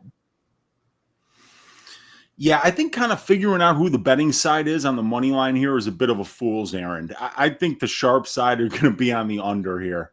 You know, like, that's fair. Because, you know, I mean, obviously you can make great arguments for both fighters as to why they're going to win. You know, on the Kattar side, you could say they got a big strength of schedule advantage there, a big UFC experience advantage there. He's made that switch to TriStar. He won that third round against Yusuf Zalal. And, you know, he lost those first 2 rounds, but Zalal was running from him the whole fight. You know, in the Sterling fight, you know, he had Sterling blanketing him and out wrestling him. In the Arnold Allen fight, he blew out his knee in the first round, you know. Steve Garcia, you know, like you used the word finesse. There will be no finesse in this fight. Not even a little. There is no fucking. This is a Steve Garcia fight, dude. These guys are going to go out into the center of the cage and somebody's going to get served violently early. And a lot of people are saying Calvin Kattar can't be knocked out. He's never been dropped in 14 UFC fights, 206 minutes in the cage. Do you have any idea how many significant strikes Calvin Kattar has absorbed? I don't, but he fought Max Holloway, so it's going to be a lot. 1,368 significant strikes. And this guy has never been knocked out and never been knocked down at the UFC level. The Arnold Allen loss, counts as a knockout, but it's not a knockout, right? So Calvin Kattar is about as durable as they come, but I don't care. If Steve Garcia lands that left hand against a 37-year-old featherweight that absorbed 450 strikes in the Max Holloway fight, he's going to punch a hole through his face. I don't care how durable Calvin Kattar is. Steve Garcia is going to run to the center of the cage, and he is going to try to murder this dude. And he will either die trying or he will achieve his objective. Because if Steve lands that left hand, you're in serious trouble. Serious trouble. And both of these guys are hittable. Garcia's extremely hittable. Calvin Kattar has terrible striking defense. Everybody outstrikes Calvin Kattar. But this guy knows that he's got a chin. He knows that he's got heart. And all he needs is one big shot to sway around or to finish you. And Calvin Kattar has phenomenal finishing instincts. If he lands a shot that puts you on Queer Street, he's going to finish you. And it's the same thing with Steve Garcia. So people are going to be arguing all week about, I'm going with the younger guy with more power on a winning streak here in Garcia. And then the Kattar side is going to be like, you're out of your mind. He's taking too big of a step up in competition. His wins are trash. He's not going to last late in this fight. And I'm taking Calvin Kattar, and I'm going to be laughing my ass off with units on the under 1.5 rounds here at plus money, knowing that a guy that attempts 23.1 distance strike attempts per minute and lands 11.1 of them in Steve Garcia, a guy who's been knocked down 5 times in his UFC career in Steve Garcia. Dude, this is an amazing stat. Steve Garcia has 8 fights at the UFC level. Those 8 fights have lasted a total of 42 minutes. Okay? 8 fights, 42 minutes of cage time. 15 minutes of that. So we could take out the Luis Pena fight because he got controlled for 14 and a half minutes of that fight. Crotch sniffed, controlled on the mat for 14 and a half minutes. You throw out the Pena fight. Now you've only got 26 minutes of UFC octagon time. 26. And in those 26 minutes, there have been 11 knockdowns landed. 26 minutes, 11 knockdowns, and 7 knockouts. That's Steve Garcia. So I don't give a shit who you're picking. Your Uncle Weezy's going to be on that under, and somebody's going to get served. I like it, Weezy. I like it. I like it a lot because I do think that Steve Garcia is pretty reliant on the finish. And Calvin Kattar, while he's not known as a knockout guy, if he's getting volume off, I don't think Steve Garcia can take the damage. So I'm with you. I think one way or the other, somebody gets finished in this fight. I like that look. I'm tempted to go out on a limb and say that Calvin Kattar turns back the clock on this one, Weezy. I'm tempted to say that TriStar does the damn thing and gets him back in the win column here for this one. I don't know that I'm going to bet it. Clearly still gives a shit. All you got to do is watch the third round of that Zalal fight, and you know that this guy, he switched camps. He wants to win, man. He wants to win. So I don't know who's going to win this fight, but somebody's going to get cracked, and I think it's going to be early. The fact that he's willing to go out there and change things up and try something different, that says enough to me that he cares. He still is in on his MMA career. He's still looking to make something of himself. So I'm with you. All right, guys. Co-main event of the evening. You've got Stephen Wonderboy Thompson, and he takes on Gabriel Bonfim. The Bonfim bros, just the new thing here to stay forever, Weezy. We have another ritual sacrifice potentially. This is one of the oldest cards I've ever seen. Like, it's insane how many people we're talking about on this card are 37 and up. Stephen Wonderboy Thompson is 42 years old, and we know he's just the karate master, but he is on a 1-4 in his last 5 run. His last 2 fights came by finish. Now, Shavkat Rakhmonov, there is no shame in losing to that guy. We all knew that was happening. But the Joaquin Buckley fight, he actually looked really good up until Buckley said, okay, enough of this, and threw one of the biggest hooks you've ever seen in your life and put the old man out. That's what happens, Weezy. That's what happens when you rely on your speed, when you rely on your quickness, when you rely on your movement and your footwork. When you get older, that starts to betray you. The shots that you were able to see coming and get out of the way of, you can't quite get out of the way of anymore. The shots that you were able to avoid, now those hit you.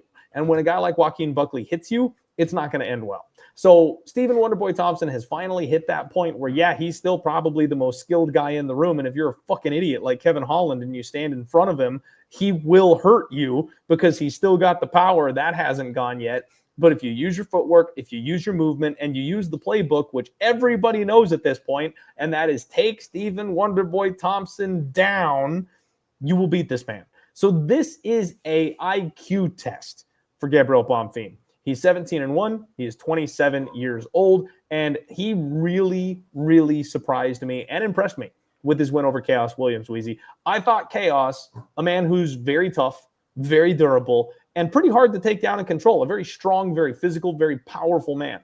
I thought he was going to give Bonfim some problems. Bonfim had no issues doing whatever he wanted to do that night. Took this man down, choked him out in the second round. He's a wizard on the mat. He has one of the tightest guillotines you have ever seen. He can roll with that bad boy to the mount. So he has no problems using his grappling. That's his best avenue to victory. And frankly, the time that he got, his fraud check was against Nicholas Dalby, the man that just kind of hands them out like candies. He wasn't able to get the guy down. He got dragged a little bit later in the fight than he's used to. Having a decision win over Ange Lusa and then a deep round 2 finish over Chaos Williams, I think we've seen enough to say that Bonfim may have patched up some of the cardio concerns. He's not so much of a run through the brick wall in the first 60 seconds of the fight type of fighter anymore. And I think we can trust him a little bit later. So if he comes out and he follows the script and he follows the game plan, I don't see why he doesn't tap out Stephen Thompson at some point in this fight, Weezy. I got to pick Gabriel Bonfim. The number's a little gross, minus 400. But again, this card is ritual sacrifice, Weezy. They are looking to get these young bucks some notable wins, and that's all this is. So I'll side with the UFC and their plans here. I think Wonderboy might be at the end of his rope too. Yeah, man. What is he, 42 now? Let me look here.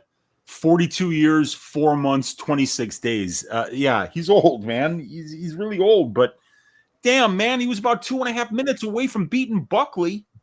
And Buckley's 31. Buckley was on a big win streak there. I bet on Wonderboy in that fight at plus 170. I like that spot, man. And, I don't know how other people were scoring it, but I thought that was a very close fight going into that third round. I agree. Whoever was going to win that fight was going to win it in the third round probably. And, Stephen Thompson turns everybody into wrestlers. Nobody, Buckley's a really good striker. He didn't want to be anywhere near the feet with Stephen.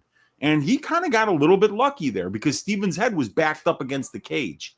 So it was that constant pressure from Buckley that he needed to have that constant pressure to eventually find that put out shot. But it's difficult to find Stephen Thompson, man. The guy manages range very well. He's got great kicks. He's got 62% distance striking defense, and he only absorbs 2.8 distance strikes per minute.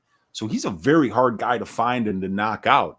He's been knocked down several times at the UFC level, but 19 UFC fights, and he's been knocked out only twice, and one of them was a complete fluke by Pettis. It was, that Superman punch, with less than 5 seconds left in the round. That was one of them.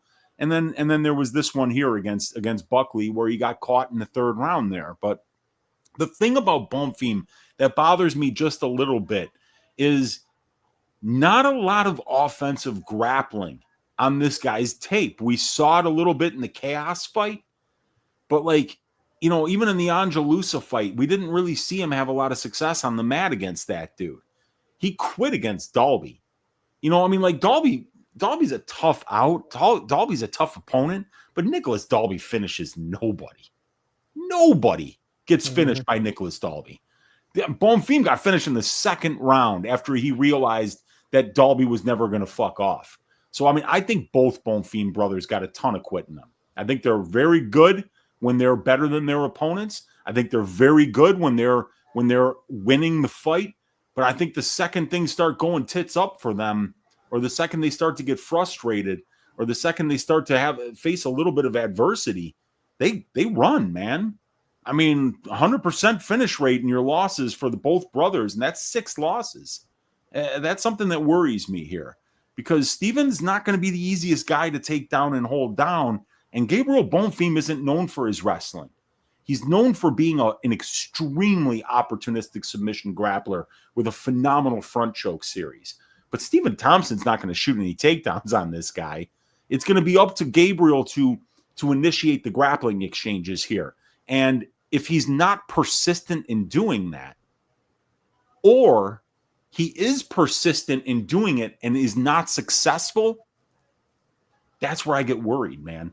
Because I don't think that these guys got a lot of heart. I think that every fight that they've ever won was a fight where they faced zero adversity against a much worse opponent. And Stephen Thompson, he's 42 years old, but he's a clean cut, clean living 42 years old. Sure. This isn't Conor McGregor after literally sniffing pounds of cocaine over the last 10 years. This isn't a guy who's going out there cheating on his wife and, being at the club until 2:00 in the morning. He's doing Cuervo commercials with Kevin Holland, but something tells me this guy doesn't drink at all. I'm calling him out. You're a bullshitter, Stephen Thompson. I don't even think you drink, dude. And you're doing commercials for Cuervo. Maybe he does drink. I don't know. He's too nice to drink Cuervo. I feel like he is, right? He's a Miller Lite guy. Yeah, he's like one of these Randy Couture guys that could probably go until he's 45 and still be somewhat competitive in the right matchups. But yeah, man, this is a 14 and a half year age difference. That's insane. Of course, we get it. We get why Gabriel's a big favorite here, and it's really hard to back 42-year-old fighters on losing streaks. And that's what Stephen Thompson is. He's lost 4 of his last 5 fights. He's 42 years old, and he's not going to have any success in the grappling here. So he's going to have to keep this fight standing for long stretches, win minutes and moments on the feet. And Gabriel Bonfim is no slouch on the feet either. So I get why he's the favorite here, but if he doesn't have wrestling success, man, he's not going to look minus 400. So that's what I worry about. I hear you.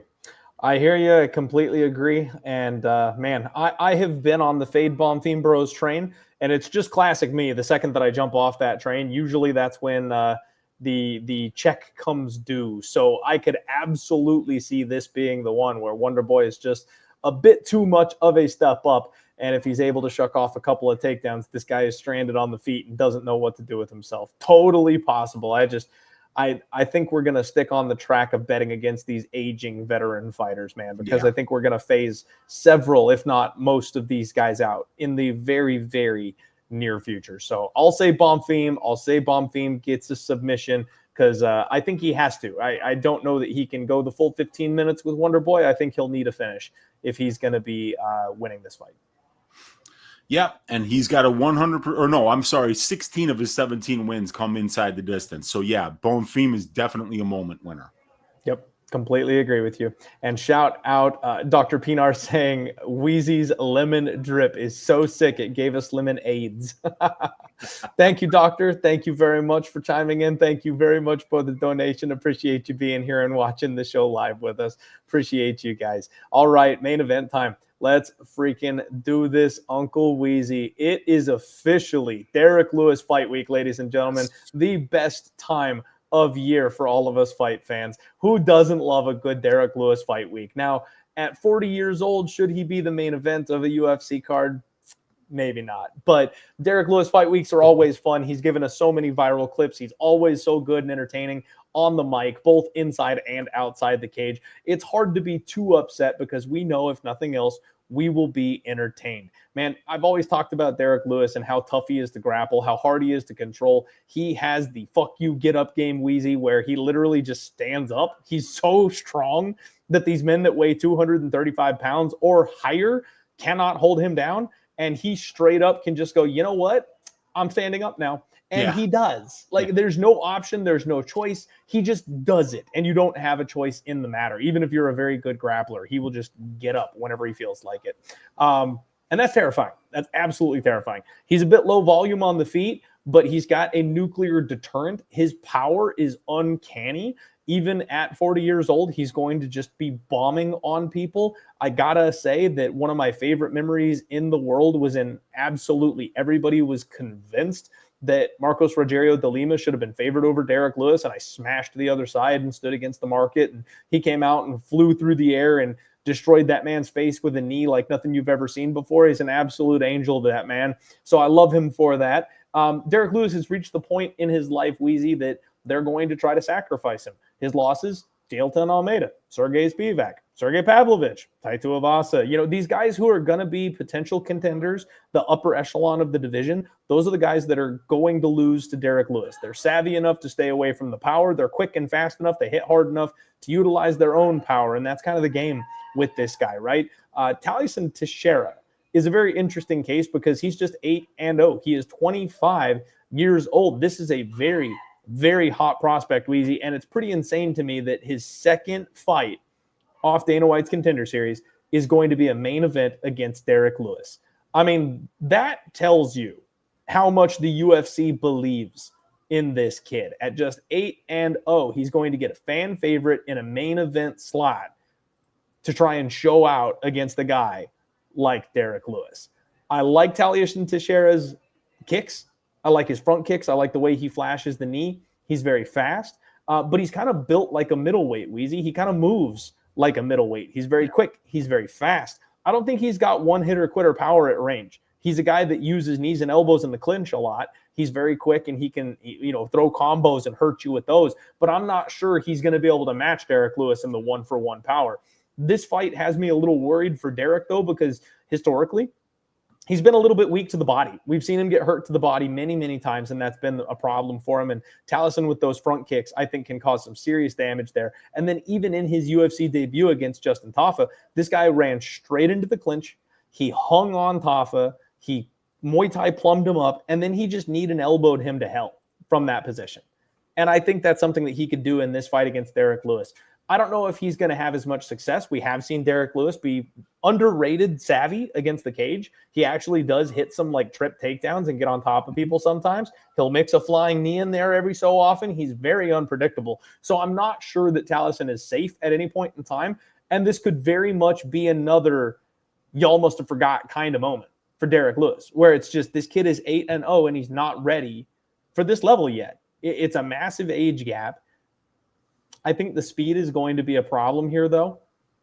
And I think the UFC is putting Tallison Teixeira in a spot where they know he can shine. So it's a little bit narrative-y, but I kind of think at the end of the day, that's how this goes down, Wheezy. I do think that Tallison will probably have success to the body of Derrick Lewis, and I think Derrick won't be able to find him.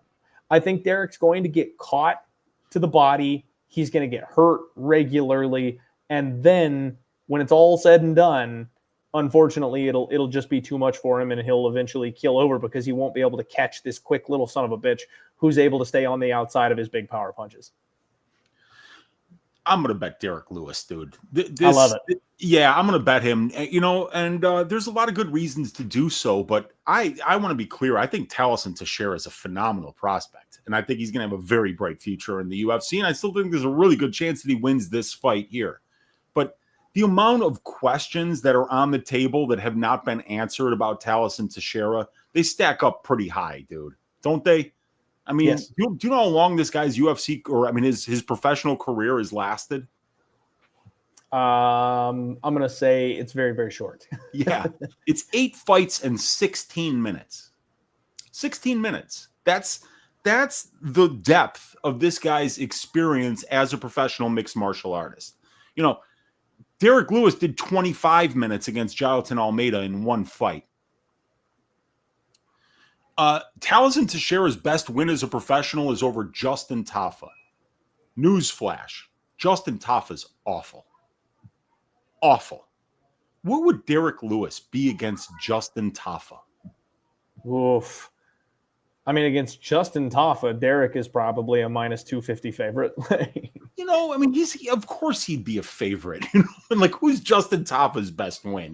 Who's Derrick Lewis's best? Derrick Lewis has got to win over Francis Ngannou. He's got to win over Alexander Volkov. I mean, this guy has been out there 29 UFC fights, and he's fucking knocked out 15 of these guys. So, question: what happens if Derrick Lewis gets on top of Tallison Teixeira? You going to be confident holding the minus 260 Teixeira ticket? Great question. I got another question. What happens if this fight goes to round 2? You're going to be confident about Tallison Teixeira with a 16-minute professional MMA career going into the second round of a 5-round fight against Derrick Lewis? Yeah, no, not even a little. I mean, like, this guy has beaten nobody. He was getting boxed up by a 5'10" dude in Arthur Lopez on Dana White's Contender Series, and he was lucky that he showed a pretty good chin there. And I think Tallison Teixeira is going to have a pretty good chin. So I think that's going to help him here. But let's face it, he's never faced anybody like Derrick Lewis. Derrick Lewis knocks out some of the best fighters in the division. He iced Curtis Blades with an uppercut. I mean, he finished Alexander Volkov in round number 3. He finished a better fighter than Teixeira and Rodrigo Nascimento in round number 3 in his last fight. Even the Tuivasa loss, the shots that Lewis was landing on Tuivasa would have knocked out 75% of the division before Tuivasa came back and finished Lewis. Crazy comeback, too. Even Sergey Pavlovich, that was like one of the worst fucking stoppages I've ever seen. He was nowhere even close to being hurt or out of that fight when the referee stepped in there. And I mean, like, the referee realized that he made a huge mistake right away there too. I see a Derrick Lewis that still cares. I see a Derrick Lewis that's actually working on his grappling. He's in some of the best shape in his career. And yeah, he might be 15 years older than Tallison Teixeira, but this is the heavyweight division. He's 40 years old. He's not over the hill yet. So massive step up in competition for Tallison Teixeira. He's fighting the best fighter that he's ever fought in his entire career. He's never been out of the first round, and this fight's scheduled for 5. 16 minutes of professional MMA experience. And I remember heavyweight's the only division in the UFC where you can beat a complete fucking trash can in your first fight and then be scheduled for a main event in your next fight. Remember the last time that happened?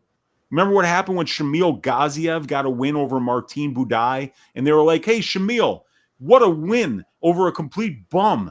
How about we give you a main event against Jairzinho Rosenstruik? What do you say? How did that work out for Shamil? Got absolutely dusted. And I think that's what's going to happen here. The difference, Weezy, is this guy's coming from, I believe, doesn't he train with Teixeira? Doesn't he train with Alex Pereira and them? Like Tallison? No. He's a team Lucas Monero guy. I mixed that up. I was gonna say, because if you've got guys like Glover and Pereira being like, no, this kid's the goods, that says something, right? But never mind. Scratch he might that. be there now, but even in his last fight, he was with team Lucas Monero. So he's still in Brazil, as far as I know. I might be wrong about that, but even if he is with Alex Pereira and Glover, he's been there for less than a year. Yeah.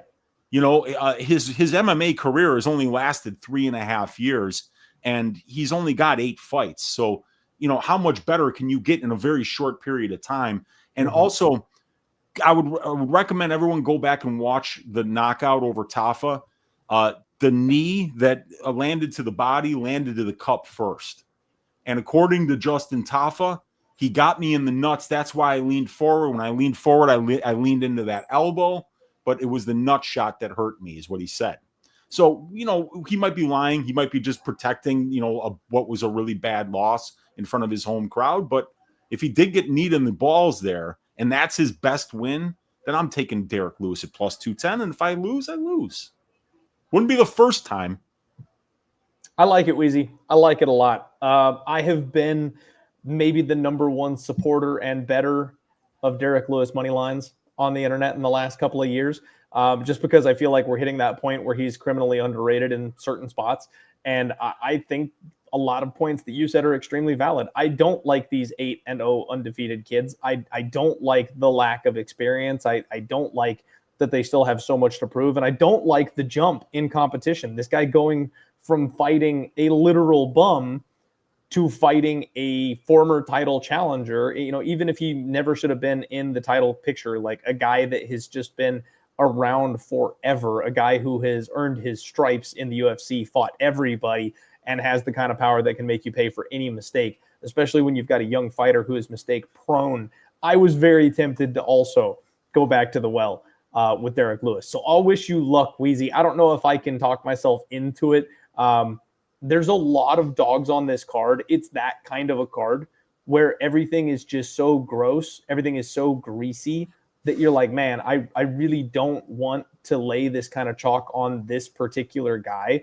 And this is another fight where there's no way. It's dog or pass. You can't catch me laying chalk in this particular spot. So, yeah, for me in the main event, it's dog or pass. It's hard to talk into laying chalk on Gabriel Bonfim, but Stephen Thompson is 42 years old, right?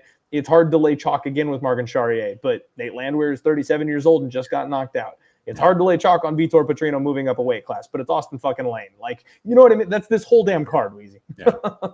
Yep. It's tricky. It's tricky. That's why we got to look into all the details. We got to look at the stats. We got to look at the trends. We got to watch the tape, and things will stick out. Things will stick out, man. Like sometimes, you just got to look at what, you're a little bit confused about something. And when I looked into the Kattar Garcia fight, I was like, man, I don't know who's going to win this fight. And then I was like, wait a second, just bet the under, you dumbass. These guys are going to swing. Neither one of these guys ever really shoots a takedown. Steve Garcia isn't going to turn into a grappler against Calvin Kattar. And even if he does, Kattar's got really good takedown defense. So they're going to swing. They're going to beat the shit out of each other. And somebody's most likely going to get served. And even if they don't, I'll probably be able to say at the end of the day, oh, it was a good bet. I can't believe one of those guys didn't go down, So, yeah, we'll see how it goes. But I think we're going to make some money on this card, Clint.